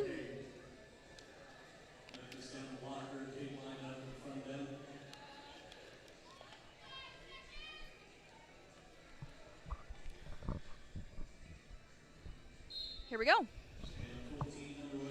Harlow hitting that Memphis wall. Randy hitting the Cape wall. Exene is rejoining Memphis from the penalty box. So we've got full packs on the track. Somebody's going to the box. Randy Kersey is out as lead jammer, though. Harlow Toscara stuck Exene back to the box. Infamous GA also back to the box. Randy Kersey through for 4 points. Somebody else is getting a penalty. Looks like a Memphis blocker. So now there's another one. Harlow Toscara getting out of the pack, though. And that's going to be 3 Memphis blockers in the penalty box.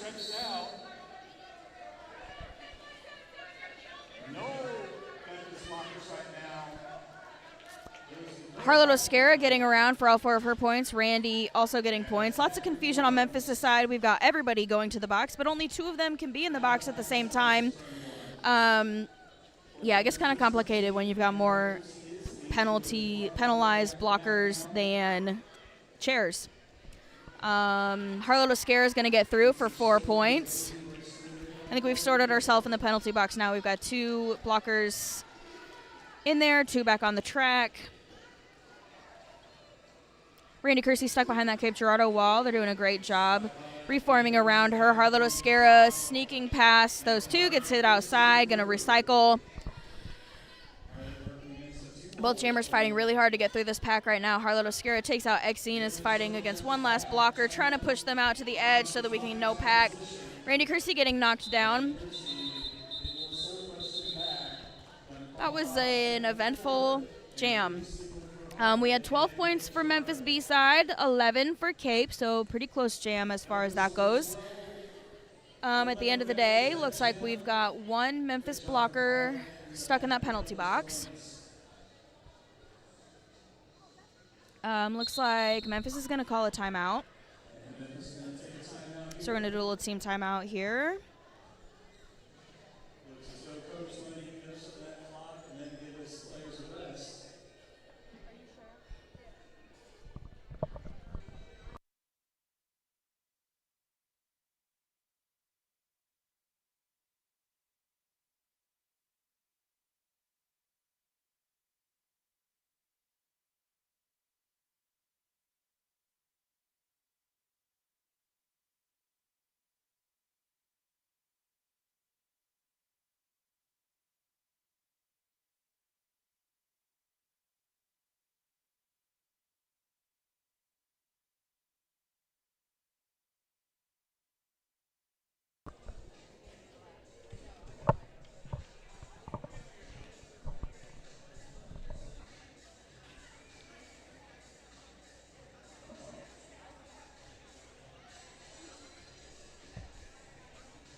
about to get back on the action here, signaled by that rolling whistle you just heard. We're going to have Blasphemous jamming for Memphis against Zoomies for Cape. We've got one Memphis blocker still in that penalty box. 5 seconds is called. Here we go. Memphis immediately docking backwards on that Cape Girardeau jammer, pushing them backwards. Blasphemous also stuck on that Cape Girardeau wall. Blasphemous gets out as lead jammer. Zoomies still stuck, rips off that jammer cover, passes it to Chucky, who's going to sneak out of that pack. Blasphemous coming around, looking to score some points, hoping to get through that pack before Chucky can make it back to the pack.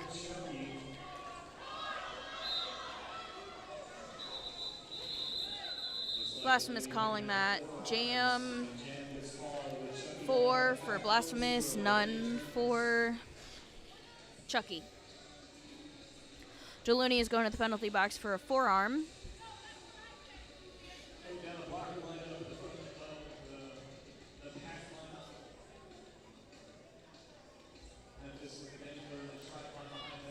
We've got Farrell Ann for Memphis, jamming against Slam I Am for Cape Girardeau Roller Derby.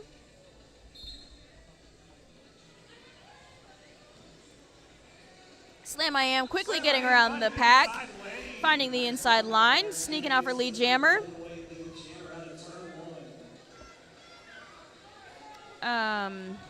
Farrell Ann still stuck in that Cape Girardeau wall, trying their best to really get out.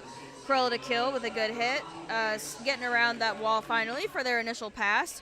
Slam I Am getting through for all 4 of her points. It's going to be a race to see if Slam gets to pick up some more points. Nope, she's going to call it first before anybody gets to the packs. Going to save letting Memphis get points. That's a 4-0 jam for Cape, bringing the score 141 Memphis B-side, 61 Cape Girardeau Roller Derby. The penalty box is going to be clear at the start of this jam. We're going to have Coaster Strudel for Memphis and Harlotte Oscara for Cape.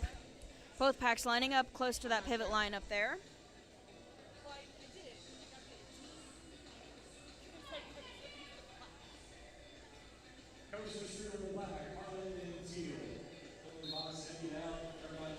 And the jam is on.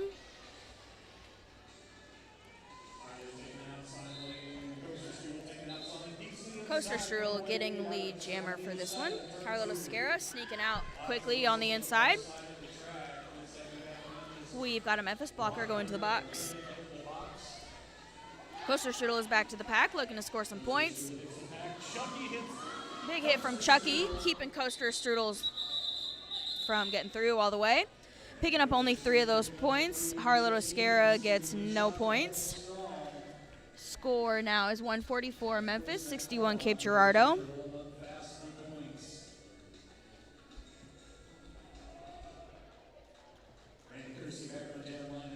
We've got the Memphis pivot in the box. We've got Randy Kersey lined up against Zoomies.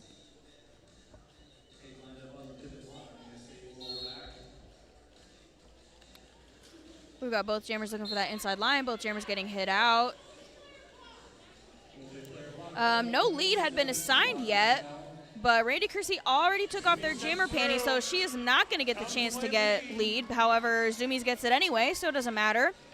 Zoomies is going to be your lead jammer. Randy Kersey still stuck. Infamous GA being a little bit of a pest there, not letting her through. Zoomies coming around looking for a scoring pass. 2 Memphis blockers are in the box, and she sneaks right past them, picking up all 4 of those points. Randy Kersey still stuck on initial. Big hit from Bacon, keeping Randy still on the initial pass. Zoomies is now coming around, looking to score some more points. And we've got the last Memphis blocker clearing that penalty box. We're going to have full packs on the track here. Randy Kersey still looking to score, and we're going to go ahead and take another quick timeout here. We will be right back.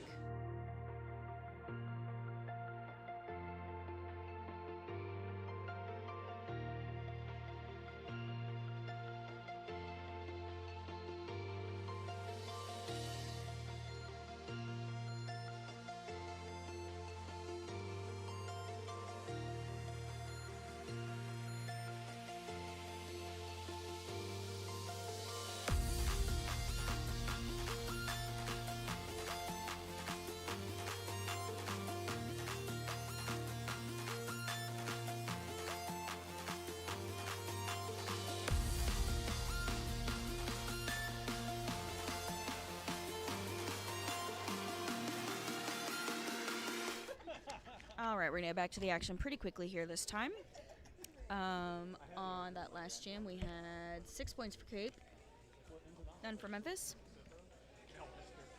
And we're going to get lined back up here pretty shortly. Georgia did end up in the box.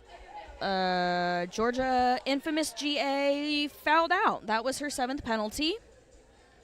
We do have, it looks like Great Catsby took her spot, so the Cat's going to be in the box, which is where cats like to be, is in boxes, so it's fitting. Expulsion.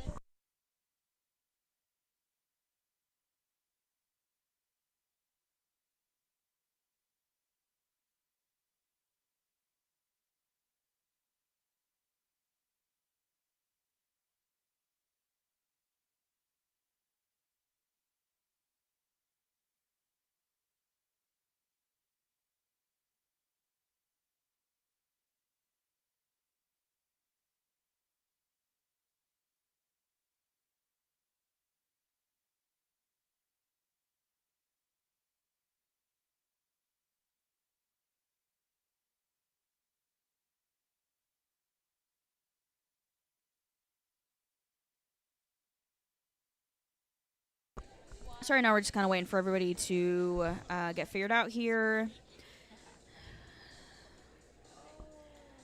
Coaches are talking to the officials. We've got some paperwork to fill out, you know, that kind of jazz.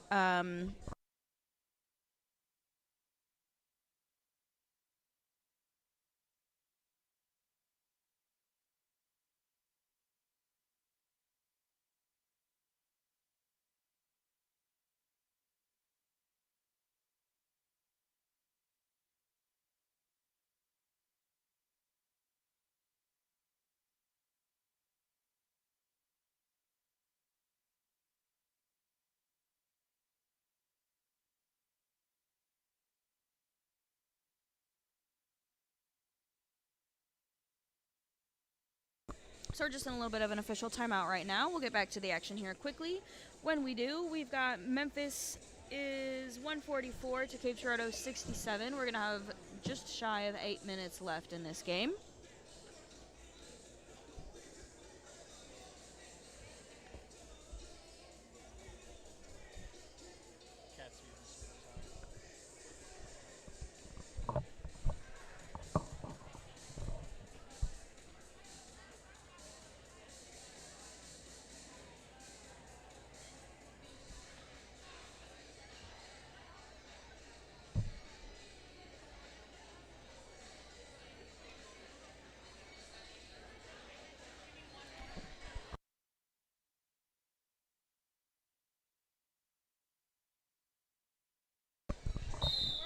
We just got word from Jam Ref Lethal that Cape Girardeau actually got 1 more point, so that was a 7-point jam for them. So that's going to bring the score Memphis B-Sides 144 to Cape Girardeau Roller Derby 68. Every point counts, right, folks? All right, so we're going to start this one with the Great Catsby in the box for Cape Girardeau. Krill to Kill jamming for Cape against Blasphemous for Memphis.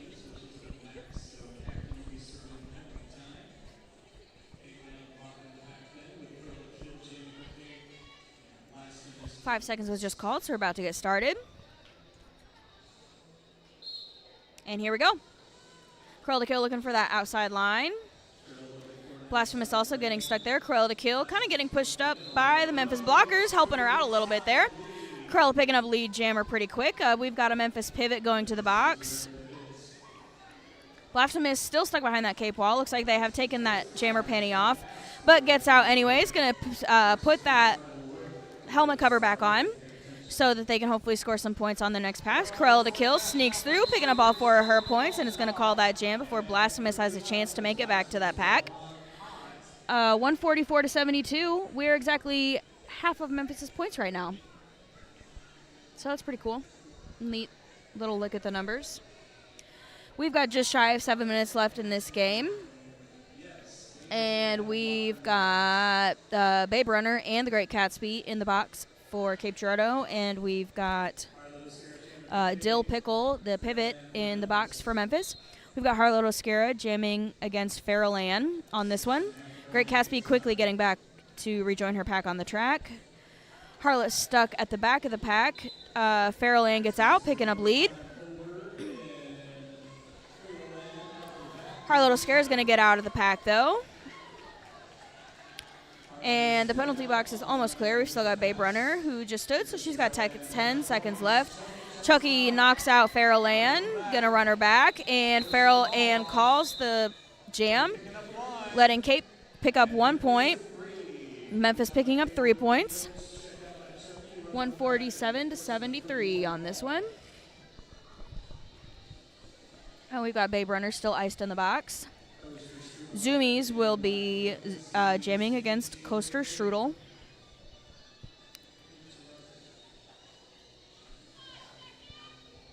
Five seconds just called. And here we go. Both jammers running up to meet their packs, trying to get around them. Zoomies stuck in the back, Coaster Strudel up front. Coaster Strudel getting around those Cape Girardeau blockers. Picking up lead jammer. Babe Runner is now back into the game. Zoomies took out a Memphis blocker. Still stuck in that pack, though.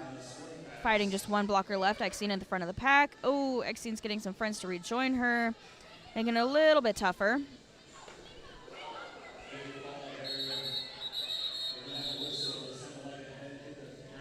And we're going to take another quick little break here.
We're getting this one cleared up pretty quickly. We're going to return back to action here.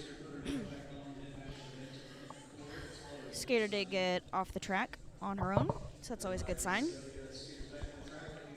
We're going to have Blasphemous jamming for Memphis against Slam I Am for Cape Girardeau. We've still got Memphis pivot in the box, so they're going to be starting short one blocker. Slam I Am looking for that outside, coming up to the middle. Blasphemous stuck behind Cape's wall in the back of that pack now. Slam I Am spreading that pack out, pushing them up the front, finding a hole on the outside line, getting through for lead jammer. Blasphemous still stuck on that Cape Girardeau wall. Trying to fight against Chucky, Car Crash, and Extremiscate is never a fun time. I feel for that Memphis jammer, who did end up getting out on their initial pass. And we have the penalty box cleared now. Slam is back to the pack, looking for points, but is going to call it. Picks up all 4 of her points. None for Memphis. Penalty box is going to be clear for the start of this jam, where we're going to have Farrell Ann jamming against Cruella to Kill.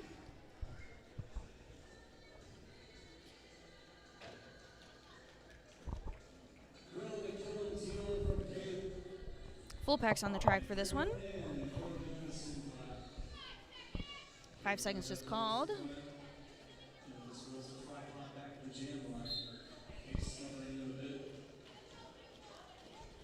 Both jammers looking to scooch around their walls. Nobody finding a whole lot of success right now. Cruella looking for that outside, gets hit out, gets right back in pretty quick, looking for that inside now at the back of the pack. Farrell Ann stuck in the front. Cruella gets out, finds her way through, picks up lead jammer. Farrell Ann still stuck in the back of that pack. Has taken off that jammer panty now, is looking for her pivot. Cruella to Kill is now back, looking for a scoring pass. Is going to pick up all, not quite yet. Now it's going to get all 4 of her points. Farrell Ann still stuck in that pack. Cape Girardeau doing a great job blocking that star pass, but they did make that pass now. So the pivot has the star panty. is going to put that on, and Corella's back on a scoring pass again, is going to call it as she gets hit out, picks up 3 of those points. 7-0 jam for Cape Girardeau. Bringing the score 148 Memphis, 84 Cape. And we're going to start this one with nobody in the penalty box. Coaster Strudel jamming against Zoomies.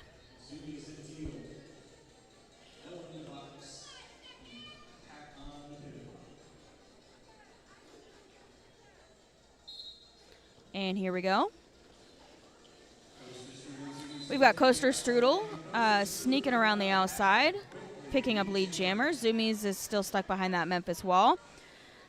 Zoomies is looking to take off that pivot or the jammer helmet cover. Coaster Strudel pushing up that Cape Girardeau wall, looking to spread everybody out. Knocks a couple over and just steps right through them, picking up all 4 of those points. We had a successful star pass to Unlucky Chucky. We've got one of Memphis's blockers heading to the box. Coaster Strudel coming around looking for another scoring pass. Delooney, the last line of defense. They get past her, though. Unlucky Chucky also gets through, though, for all 4 of her points. So we've got both jammers on scoring passes. Coaster Strudel is the lead jammer. They could call it whenever they want. Unlucky Chucky is right behind. Looks like Coaster Strudel wants to try to pick up a couple more points, though. Unlucky Chucky gets knocked out, trying to get past everybody. Coaster Strudel stuck behind that Cape Girardeau wall. Unlucky Chucky getting knocked out of bounds and ran back. Coaster Strudel pushing that Cape Girardeau wall, spreading him out, and gets through, picking up all 4 of her points, calling off that jam. Chucky did end up getting 3 of those points. It was a 12-7 jam for Memphis. Total score being 160 Memphis B-sides, 91 Cape Girardeau roller derby. We're going to start this jam with Babe Runner for Cape Girardeau in the box. We're going to have Slam I Am jamming for Cape. Blasphemous for Memphis. Just under a minute left in this game.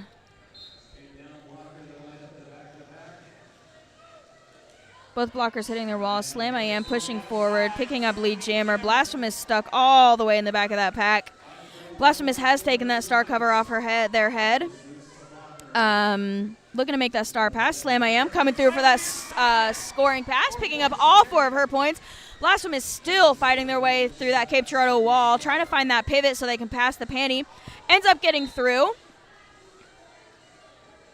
And we are going to go ahead and call that jam and take a quick break.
Alrighty, folks, since we've only got 6 seconds left on that clock, we are going to go ahead and just call this game. We had the official rolling whistle right before I brought the mic back on, so y'all missed it. But we are ending this game 160 Memphis B-side to Cape Girardeau Roller Derby 98, the end of our very first sanctioned game for Cape Girardeau Roller Derby. It wasn't a win, but that's okay. Again, folks, we're here to just have fun, and we did that today. So that being said, we're going to go ahead and take a little break. It's probably going to be about 30 minutes, 20 to 30 minutes, I'm not exactly sure, until we start our scrimmage. And that's going to be a fun little mix-up of people from everywhere, all skill levels. But until then, we're just going to go ahead and take a break, and we'll be right back in a little while. Thanks for tuning in with us today. I hope you guys enjoyed watching this game, and we'll be back with a scrimmage in just a little while.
All right, folks, we're going to be starting this scrimmage here soon.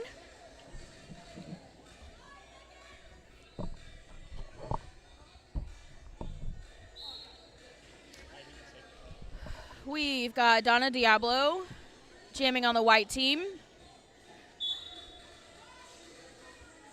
against Mad Dog for the black team, who gets out, picking up lead. Sketchy Morels is going to be going to the penalty box for the white team.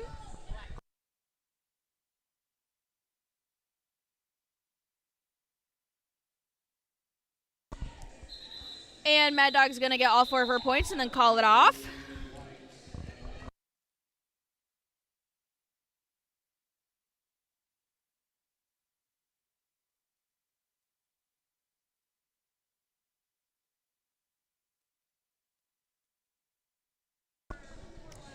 On to jam number 2. We're going to have Lexa Central Crisis jamming for the black team against Slim I Am, number 113, for the white team.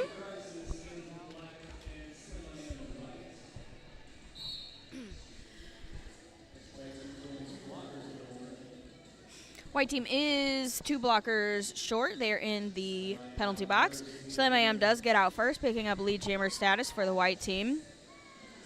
Existential Crisis getting knocked out and ran back. All of the white blockers are now back on the track. We've got full packs. Slam IM coming around for a scoring pass. Existential Crisis is still on their initial. TPQ looking for a hit against Slam, but Slam does not get knocked out. Coming around, getting those 4 points. Existential Crisis still stuck behind that white wall. Slam IM coming around for another scoring pass. Picks up all 4 of those points. And Nurse Ratchet going back to the penalty box for the white team.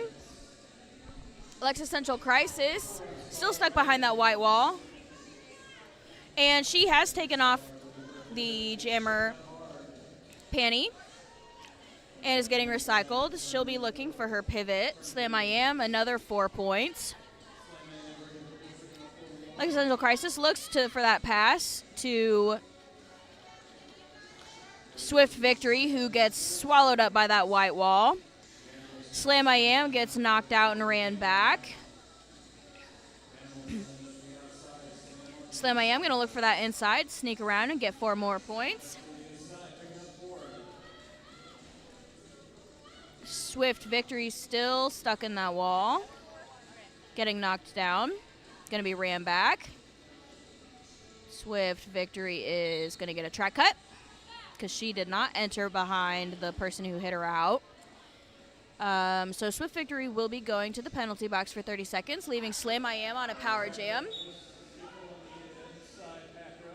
TPQ getting a low block there.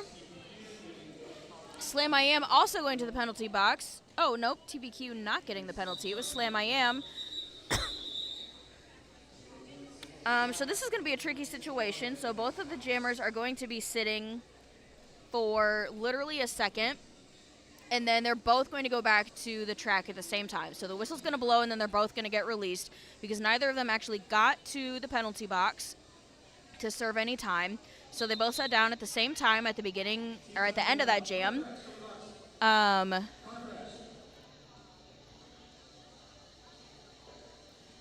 So that's kind of a fun one. They get to race out of the box and then go.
And we're going to start that pack. So like I said, as soon as that jam start whistle blows, both jammers are released simultaneously from that penalty box.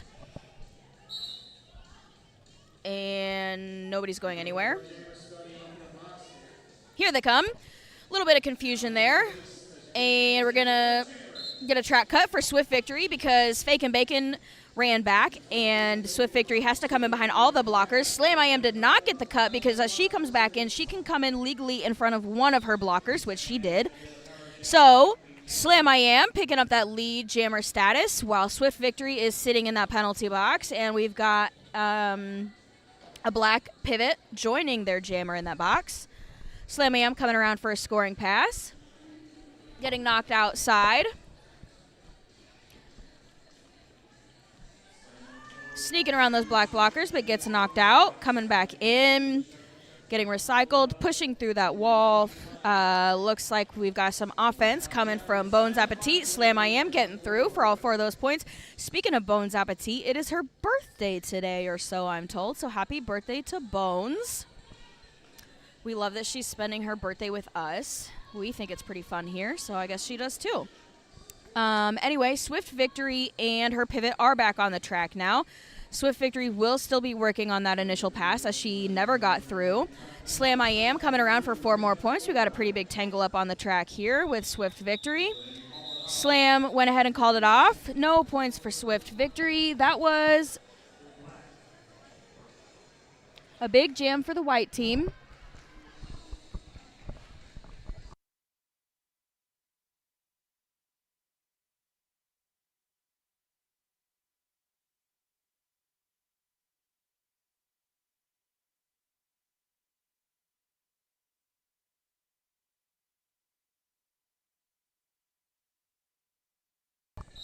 Okay, so score is white 20, black 4. We've got Static Shock jamming for the black team this time against Highway Sullivan for the white team. Static Shock quickly picks up that lead jammer status as Highway Sullivan gets knocked outside and is ran back by Diana Slamma. Static Shock getting through for those 4 more points, or for the 4 initial points.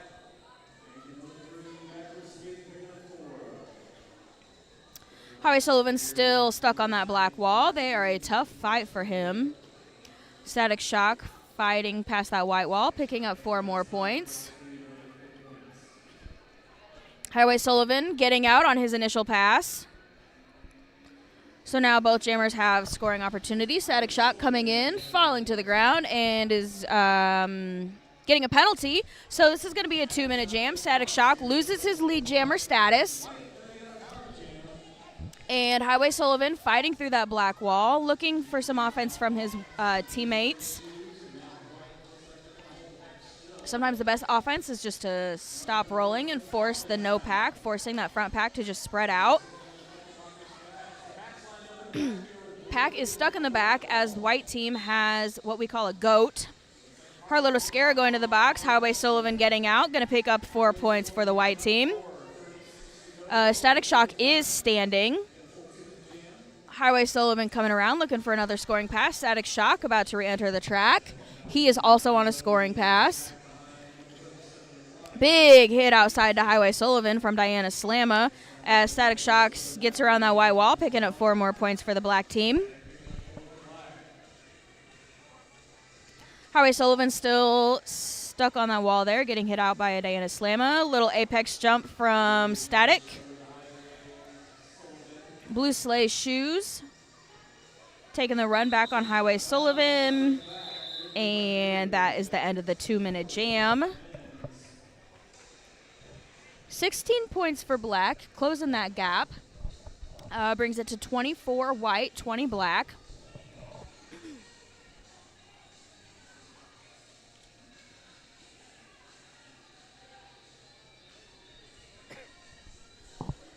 Next jam, we're going to have Zoomies against Donna Diablo. Zoomies for black, Donna for white.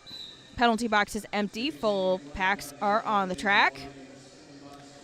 Zoomies getting stuck there and hit out. Donna Diablo stretching out that pack and is going to get out and pick up that lead jammer status. Zoomies still stuck behind that wall on her initial pass. Donna Diablo going to come through, looking to score some points. Zoomies knocked outside by Sketchy Morels, who's running her back. Donna Diablo also gets knocked outside and is going to have to do a little recycle here. Oh, no, Donna got a penalty. So, once again, 2-minute jam as Donna loses lead jammer status. Zoomies has taken off that jammer cover, looking for a star pass to Cruella to kill for the power jam. Cruella gets out of the pack and is going to come back around looking for a scoring pass on this power jam while Donna sits in the penalty box. Cruella asked for some offense from her team, but they just kind of stood there. She hit Loki, who knocked her out, ran her back. Now she's coming up, hitting that wall again.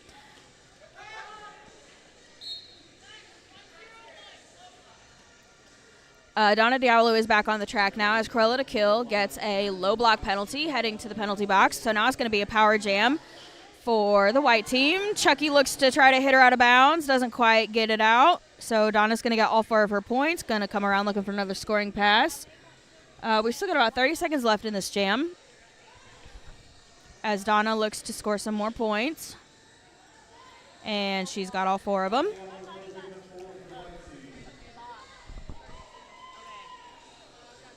Cruella to Kill is standing in the penalty box. She's got 10 seconds left before she gets to re-enter the track. It's going to be right before the jam ends. Here she comes. And we're going to take a quick little time out here.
right, folks, we're going to jump back into the action here, and if you were watching the clock earlier, you've probably noticed there's some time added on. This was supposed to just be a 45-minute one-half scrimmage, so we added 15 minutes onto the clock to get that taken care of, just so you know what's going on and why we suddenly have 15 more minutes on that clock. Anyway, so we've got Existential Crisis jamming for the black team against Chaos Hellstorm for white. Chaos sneaks out, picks up lead jammer status. Existential Crisis still stuck behind that wall, but gets out right then. I think I need to start talking about people being stuck more because they seem to get out right as I say that a lot of times. Chaos Hellstorm coming around, going to hit that pack, looking to score some points, gets knocked down, and is going to call that jam. Before Lex gets a chance to get around, Chaos gets 1 point, bringing the score 37 white, 23 black.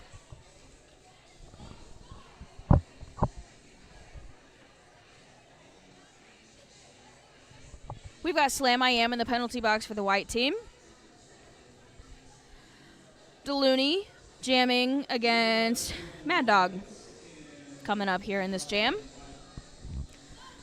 Both walls starting up there on that pivot line. Black running back here at the last second. And here we go. Black wall quickly sucking up Delooney as Mad Dog gets out and gets lead jammer status.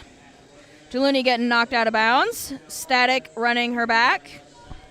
Mad Dog coming up on her scoring pass as Delooney is still stuck on initial. Mad Dog getting through quickly. Picking up 4 of those points. Mad Dog got those points. Delooney still stuck in the pack for the black team, for the white team. Getting ran back by Static. Mad Dog also getting ran back. Delooney has taken that pivot panty off. Looking for a pass. Gives the start to Slam I Am. Unlucky Chucky heading back to the penalty box again. Mad Dog through for 4 more points. Slam I Am still working on that initial pass for the white team.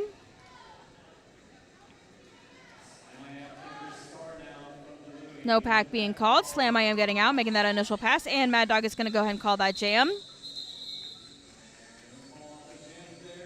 Beastie's going to be going to the box for a multiplayer, I believe. So each team's going to start with 1 in the box. We've got a pretty close game here. 37 points for the white, 31 for black.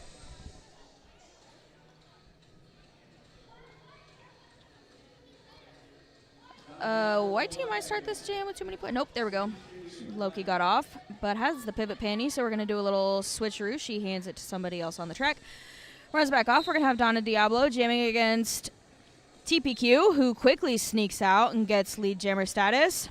Donna getting knocked out to the outside, recycling, finding that inside line.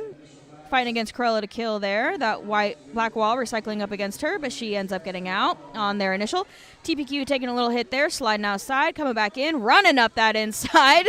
Falls, going to get those points and calls it off real quick before Donna Diablo makes it back to the pack.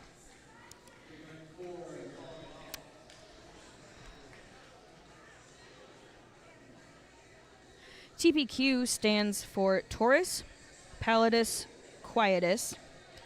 Taurus, because I assume that's his star sign. I'm not sure what Pallidus is, but Quietus, because he's a quiet fellow.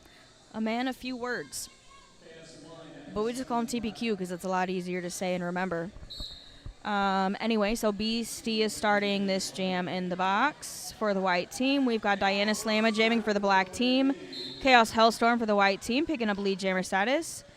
Diana Slamma stuck behind that white wall there. Beastie showing no mercy, running Diana back. Diana's going to take that jammer cover off, looking for her pivot, who is Existential Crisis. Chaos Hellstorm came around, got 4 points for her team. Diana Slamma fighting against Beastie, looking to do a star pass there. Looks like she kept that star cover and makes it out. Chaos Hellstorm in the pack, looking for some points. Bones.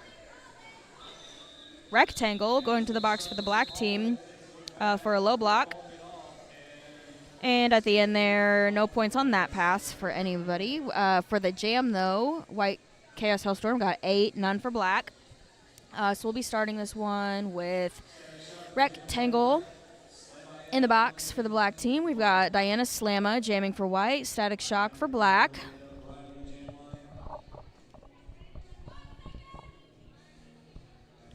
Five seconds was called.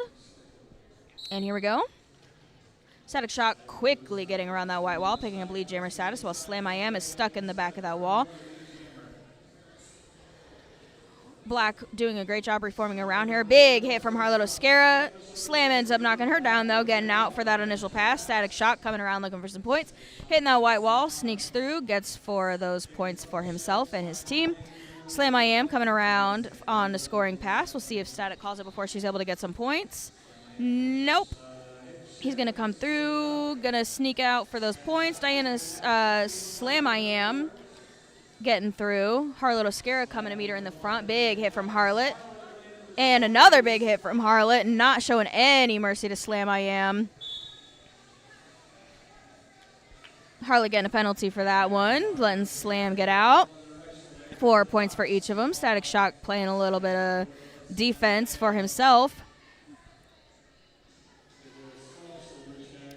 Both jammers coming around looking for a scoring pass. Static gets out, 4 more points. Slam also getting through for 4 more points.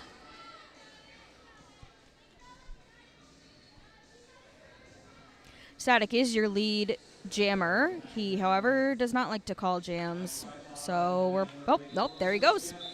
Got those points and called it before Slam I Am can get through. Doing a nice little lead change, getting black in the lead. 55 black, 53 white. And we've got nobody in the penalty box.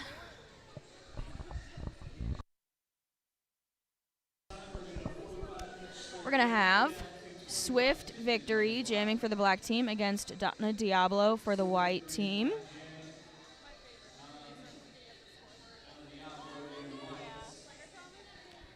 Full packs on the track at the start of this one. Donna Diablo looking Swift Victory getting stuck on that white wall. Donna also getting stuck, though. Everybody's stuck. Oh, there we go. Donna finds the inside line, finds a little hole to sneak through.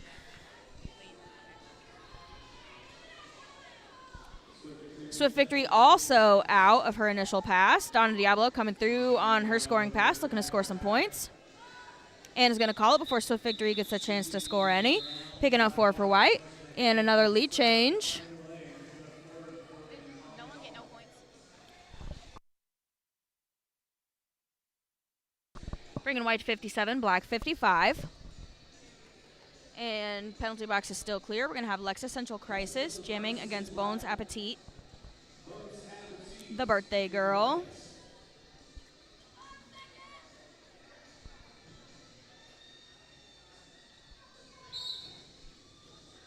Bones looking for that outside line. Lex looking for the inside line. Hopping on her toe stop. Beastie knocking her out, running her back. Bones pushing up the front of that wall. Spreading them out. Picking up lead jammer status. Lex Essential Crisis still working on that white wall, trying to get through. Bones coming around for a storing pass. Lex takes that jammer penny off, hands it to her pivot, who is Diana Slamma, I believe. Bones gets through for 4 points.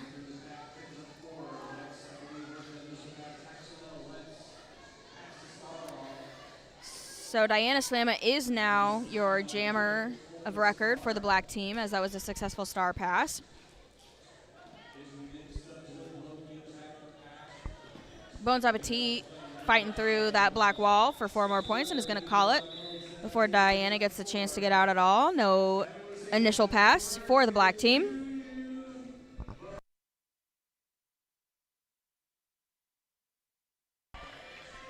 We're going to start this one with penalty box clear again. Slam I Am jamming for the white team. Zoomies for black. Slam I Am back at the jam line for the white team. Zoomies for black. Black team races back at the jam line. So the defense right on Slam. Slam I Am quickly getting sucked up by that black wall while Zoomies gets around it, but getting stopped by the white wall. No pack is being called, so they're going to have to let Zoomies go, who picks up lead jammer status. Slam I Am still fighting hard against those black blockers. That is a pretty tough wall there for her. And somebody's getting a penalty. That is Static. Zumi's coming around for her scoring pass. Slam I am. With the jammer cover in her hand, sneaks past that black wall, gets out on her initial pass. Zumi's getting through the pack for her first scoring pass, picking up all 4 of those points. Slam I am has that panty cover back on her helmet and is going to try to score some points on this one. Zumi's is quickly coming around. Going to look to score some more points here also. Big hit from Chucky, taking down Slam. Chucky's going to Static re-enters right at the end of that. Zumi's gets 4 points. Slam gets a couple of points, 3 of them. White stays in the lead, 65, 63. Nope, 68.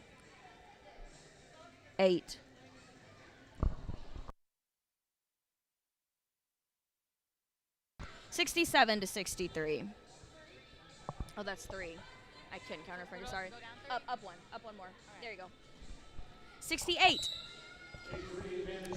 We got it figured out. Sometimes it's hard to just see the referee's fingers to know how many points they're holding up. We got Cruella de Kill getting out of that pack, picking up lead jammer status.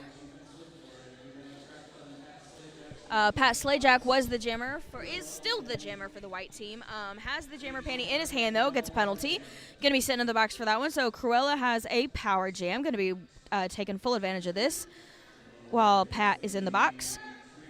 We've got a no pack here. Cruella gets to go. Getting all 4 points here on that pass.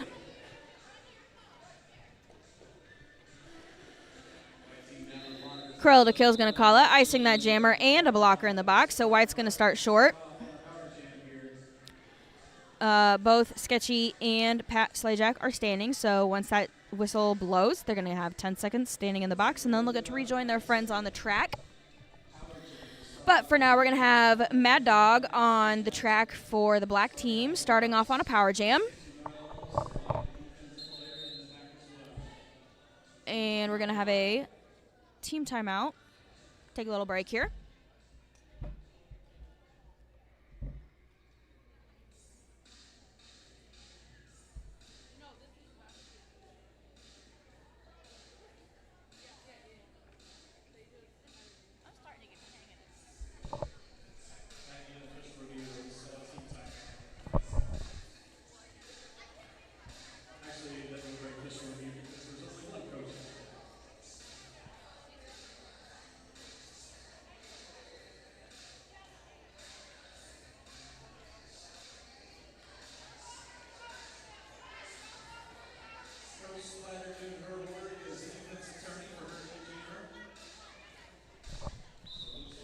Okay, looks like a penalty got overturned for the white jammer. So we are not starting on a power jam. We're going to have Donna Diablo jamming for the white team against Mad Dog for black. 1 white blocker is in the box. Both jammers pushing hard against those walls. Both walls pushing hard against those jammers. Donna Diablo is going to sneak through up the inside line to pick up lead jammer status. Mad Dog getting pushed to the end. Beastie's going to run her back. She takes that jammer panty off. Is going to be looking for her pivot, who is Diana Slamma. She's going to be looking for Diana. Donna Diablo is going to the box, so Diana Slamma grabs that pivot jammer panty and is now your not your lead jammer, but your jammer of status for the black team on a power jam here as Donna went to the box. So we're going to have a 2-minute jam here. Diana fighting against that white wall, looking to pick up some points. White wall nice and strong, not letting Diana through at all for anything. Diana pushing and pushing. Looks like she's going to get some help from teammate Danimals, trying to play some offense. Donna Diablo is back onto the track. Black blockers were a little bit distracted trying to play some offense for their team, so Donna gets through quickly, getting all 4 of those points. Diana Slam is still stuck on that white wall. Donna Diablo is going to come back for another scoring pass. Looks up the outside. Mad Dog hits her out a little bit. She sneaks around, though. Gets around that black wall, picking up 4 more points. Diana Slamma still stuck on that white wall. Boy, they are tough. That is Nurse Ratchet, Beastie, and Sketchy Morels, giving Diana Slamma one heck of a fight while Donna Diablo gets through, scoring 4 more points. Bones Appetit pivot for the white teams going to the box. Donna Diablo looking to score some more points. Diana Slamma still stuck behind that very powerful wall. Donna Diablo gets hit out, ran back just a little bit. Hit to the inside by Danimals with a good hit. She's going to go back, and that's going to be the end of your jam.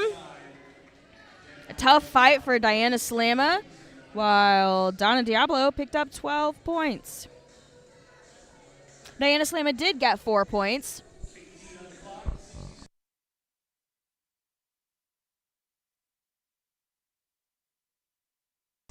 So Diana did get all of her points, which means she got past all of the blockers at some point, but they ended up all getting back in front of her, which really sucks because she don't get points a second time for passing them again on the same trip. But she did get those points nonetheless. So we're 80 white to 71 black as we start this jam. Static quickly getting out, lead jammer. Chaos Hellstorm following closely behind him. And here comes Static again. But Static is getting a penalty. So he's going to be sitting in the box. So we're going to have another 2-minute jam. Chaos Hellstorm does get 4 points, though. Slam I Am heading to the box. White team is going to be short a blocker, but they are on a power jam, so that helps some. Chaos Hellstorm comes sliding into the pack. Fake and Bacon helping, giving her a little stop there. Quickly gets around that black wall, picking up 4 more points.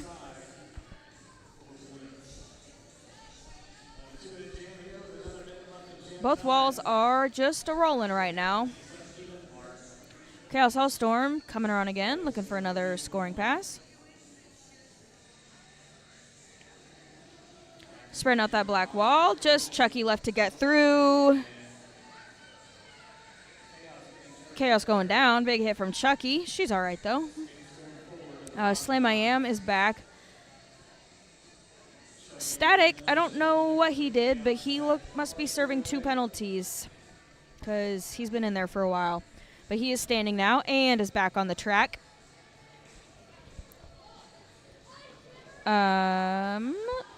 He's coming back around. White wall getting ready to take him.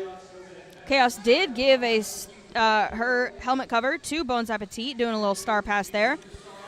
Static got through the pack, getting 4 points for him. Bones Appetit still working her way through that pack, left with just Chucky. Gets out.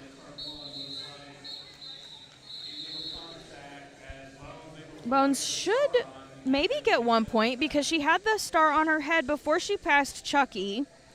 So let's see. Oh, she must have gotten it on before she passed anybody. So she got all 4 of those points. So we got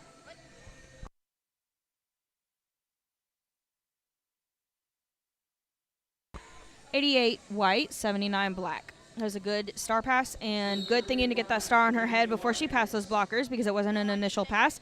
So she was able to get those points immediately as long as she had the star on her head. And we've got Swift Victory getting through that pack for lead jammer.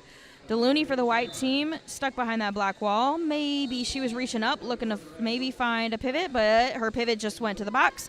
And she gets out anyway, so she's through on that initial pass.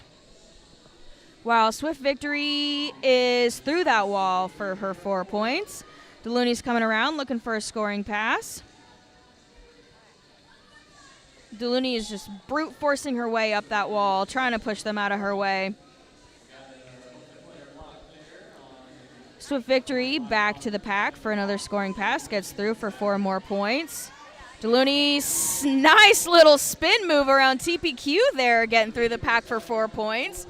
We love to see those fun little moves. Bulljammer's coming around looking for a scoring pass. Swift Victory is going to call it real quick here before anybody's got a chance to get more points.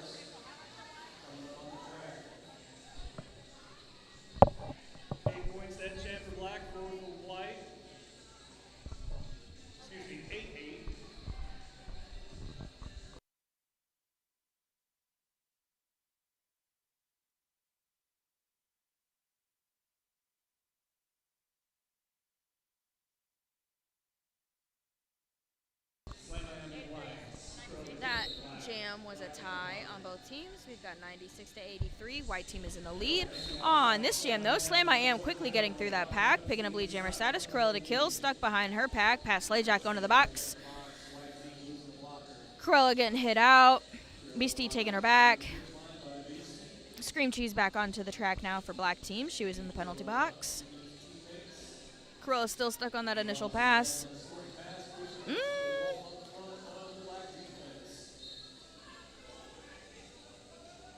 Cruella's out of the pack. Slam I Am through for a scoring pass.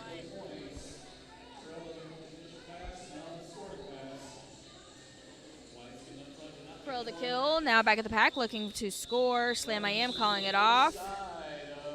No points for Cruella or Slam on that one. It was a good call off. And with that jam, white team hits the century mark at an even 100 points to black's 83.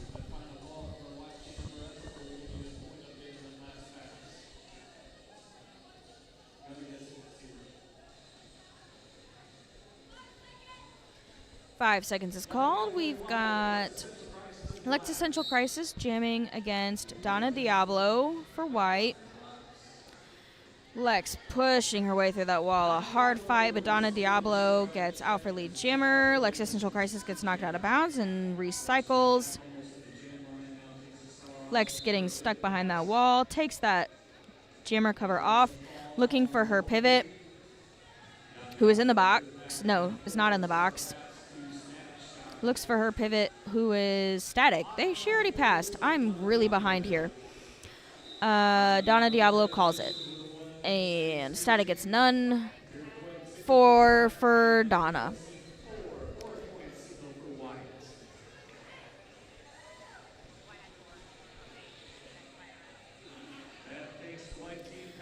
We are starting this jam with Loki in the box as the pivot for the white team. And we've got Harlow Oscara jamming against Fleetwood Smack. 5 seconds is called. We're about to start. And away we go. White Wall doing a good job rocking that baby. But Harlot gets right past, picking up lead jammer. Fleetwood is knocked to the outside, standing back up. Loki right behind her. Fleetwood takes that cover off, hands it right to Loki, who just sneaks right underneath Chucky. Harlot gets knocked out by Deluni, who runs her back, so she calls it off before Loki has a chance to score any points. Harlot picked up 1 point. None for Loki.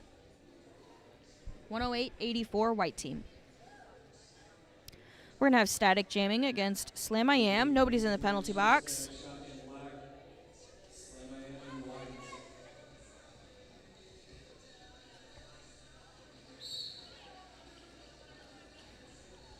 Here we go. Both jammers a little stuck. Slam and shoot. There goes Static. Ooh, tried to jump. Beastie hit him, but he also went out of bounds, so he just gets to keep going. Static with lead status. Slam I Am still stuck in that pack and is out now. Static just running right past those walls, picking up 4 points. And Static calls it before Slam has a chance to get to that wall and pick up any points.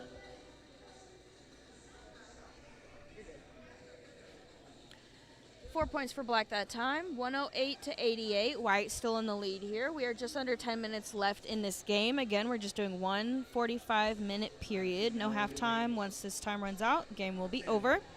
Just a little for funsies scrimmage, so, you know. So we're going to have Pat Slayjack jamming against Existential Crisis here. Nobody is in the penalty box. Lots of people on the ground. Pat Slayjack sneaking on that outside.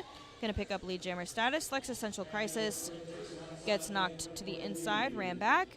Passes that jammer panty to Cruella to kill, who is now also stuck and gets hit in. Cruella gets out. Pat gets through for 4 points.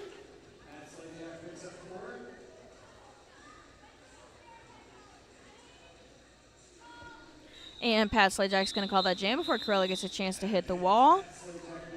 That was 4 points for Pat on the white team, none for black, bringing the score 112 white, 88 black.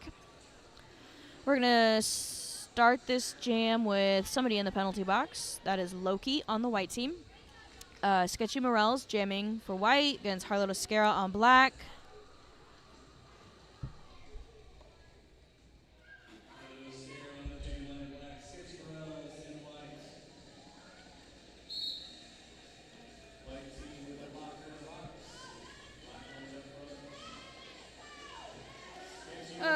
Sketchy gets lead jammer status. Harlow Oscara right behind her.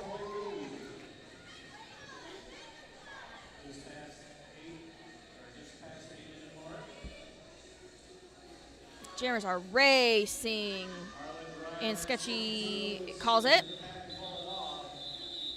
Harlot picks up 2 points, none for Sketchy though.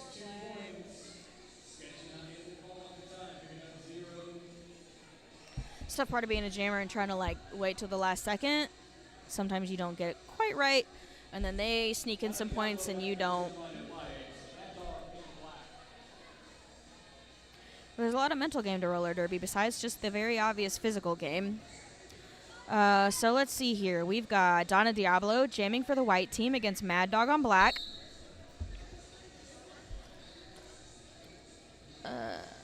Yep, there they go. They're jamming. Donna Diablo gets out for lead. And here's Mad Dog, who have about half a lap behind her. Donna's going to pick up some points on the outside and calls it.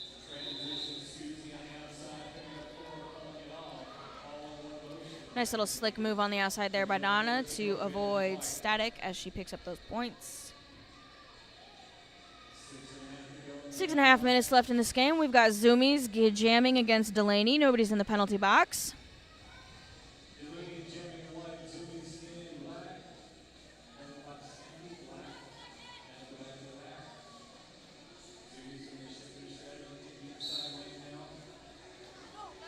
Zoomies looks up that inside, gets scooped up by Beastie.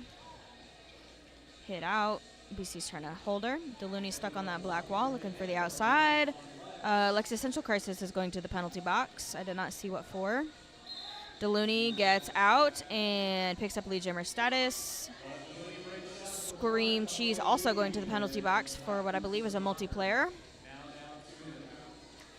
So we've got Delooney jamming only against 2 black blockers. Quickly gets past them, picks up all 4 of those points. Zoomy's still stuck behind that white wall.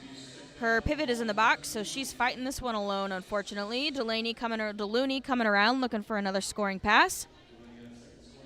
Sneaking past that wall, taking a little whip off of Beastie.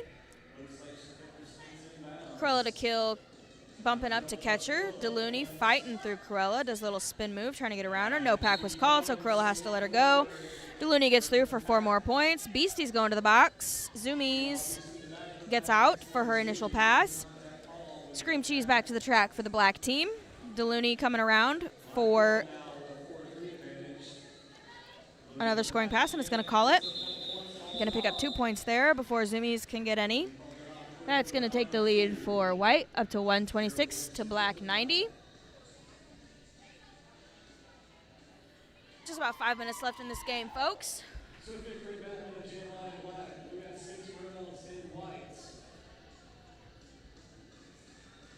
We've got Beastie still in the box for the white team. We've got Sketchy jamming against Swift Victory.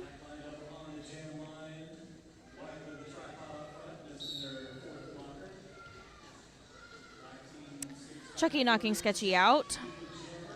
Sketchy looking for that inside line. Gets stopped by Harlot. Looks for the inside.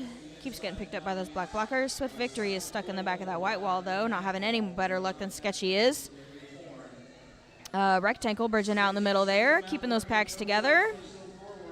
BC rejoining the pack. Sketchy Morels finally pushing through that pack, getting out, picking up lead jammer status. Chucky's going to the box for a forearm. Swift Victory's still stuck on that white wall, looking for a pivot pass, a star pass to the pivot. And I believe she handed it to her, which is Harlot. Yes, Harlot has the pivot, the jammer panty now. Sketchy did get through for 4 points. Harlot fighting that white wall now, trying to get through. Black team is still on their initial pass. They are not scoring points yet. Sketchy back to the pack, looking for 4 more points. Fighting with TPQ there at the last second. TPQ spinning, getting in her way, and she gets past and calls it, picking up all 4 of those points on this one. Blocking Harlot Oscara and the black team to no points, bringing the total to 134 white to 90 black.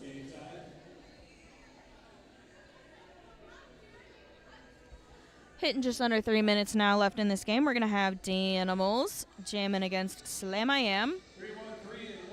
We've got Chucky still in the box for the black team.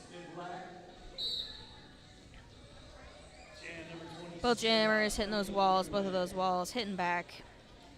Slam I Am getting hit to the outside by Static Shock, running her back. There's currently no pack. Danimals gets out, picking up lead status, and the video is frozen again.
Great, the audio's still going. I'll just talk to you then. I just thought it was all frozen. Even better. I'll just keep talking. We're almost done anyways. We've got just under a minute left in this game.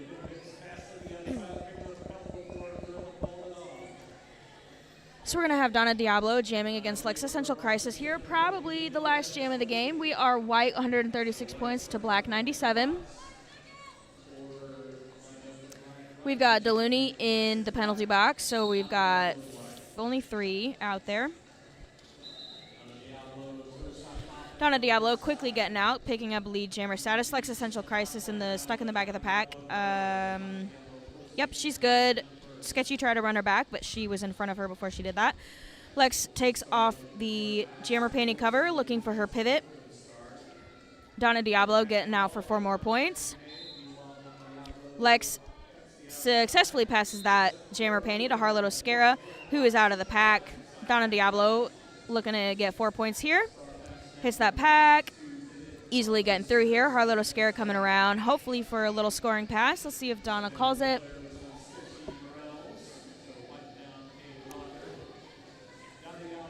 Harlot is now at the pack, fighting through for some points. Donna comes in, looking to score some for herself. Hits Harlot out. Harlot jumps right back in. Donna gets through for 4 more points. Harlot's still stuck on the wall, gets hit back. Loki's going to run her back. Okay, there she goes. She corrected herself. She almost got a little track cut, but Harlot corrected and jumped back off to get behind Loki. Donna is now back at the pack, looking for 4 more points. Loki hits Harlot out again. Harlot gets recycles herself to the back of that pack. Donna 4 more points. Harlot pushing hard up that white wall. It's a hard wall. She is fighting her hardest fight. Donna coming through, looking for 4 more points.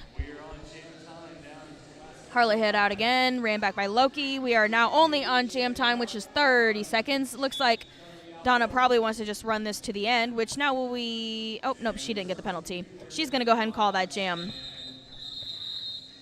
So Donna picks up 4 points. Total points for that jam, 20 points, Donna. None for Harlot or Lex on the black team. So we've got an unofficial score of 156 to 97.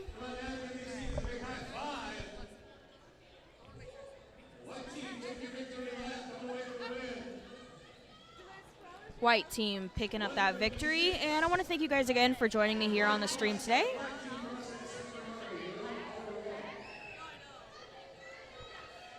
Thanks, Jess. I really appreciate it.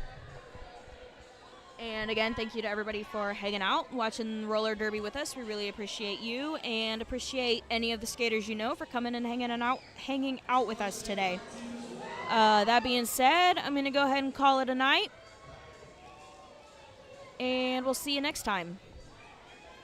Bye, y'all.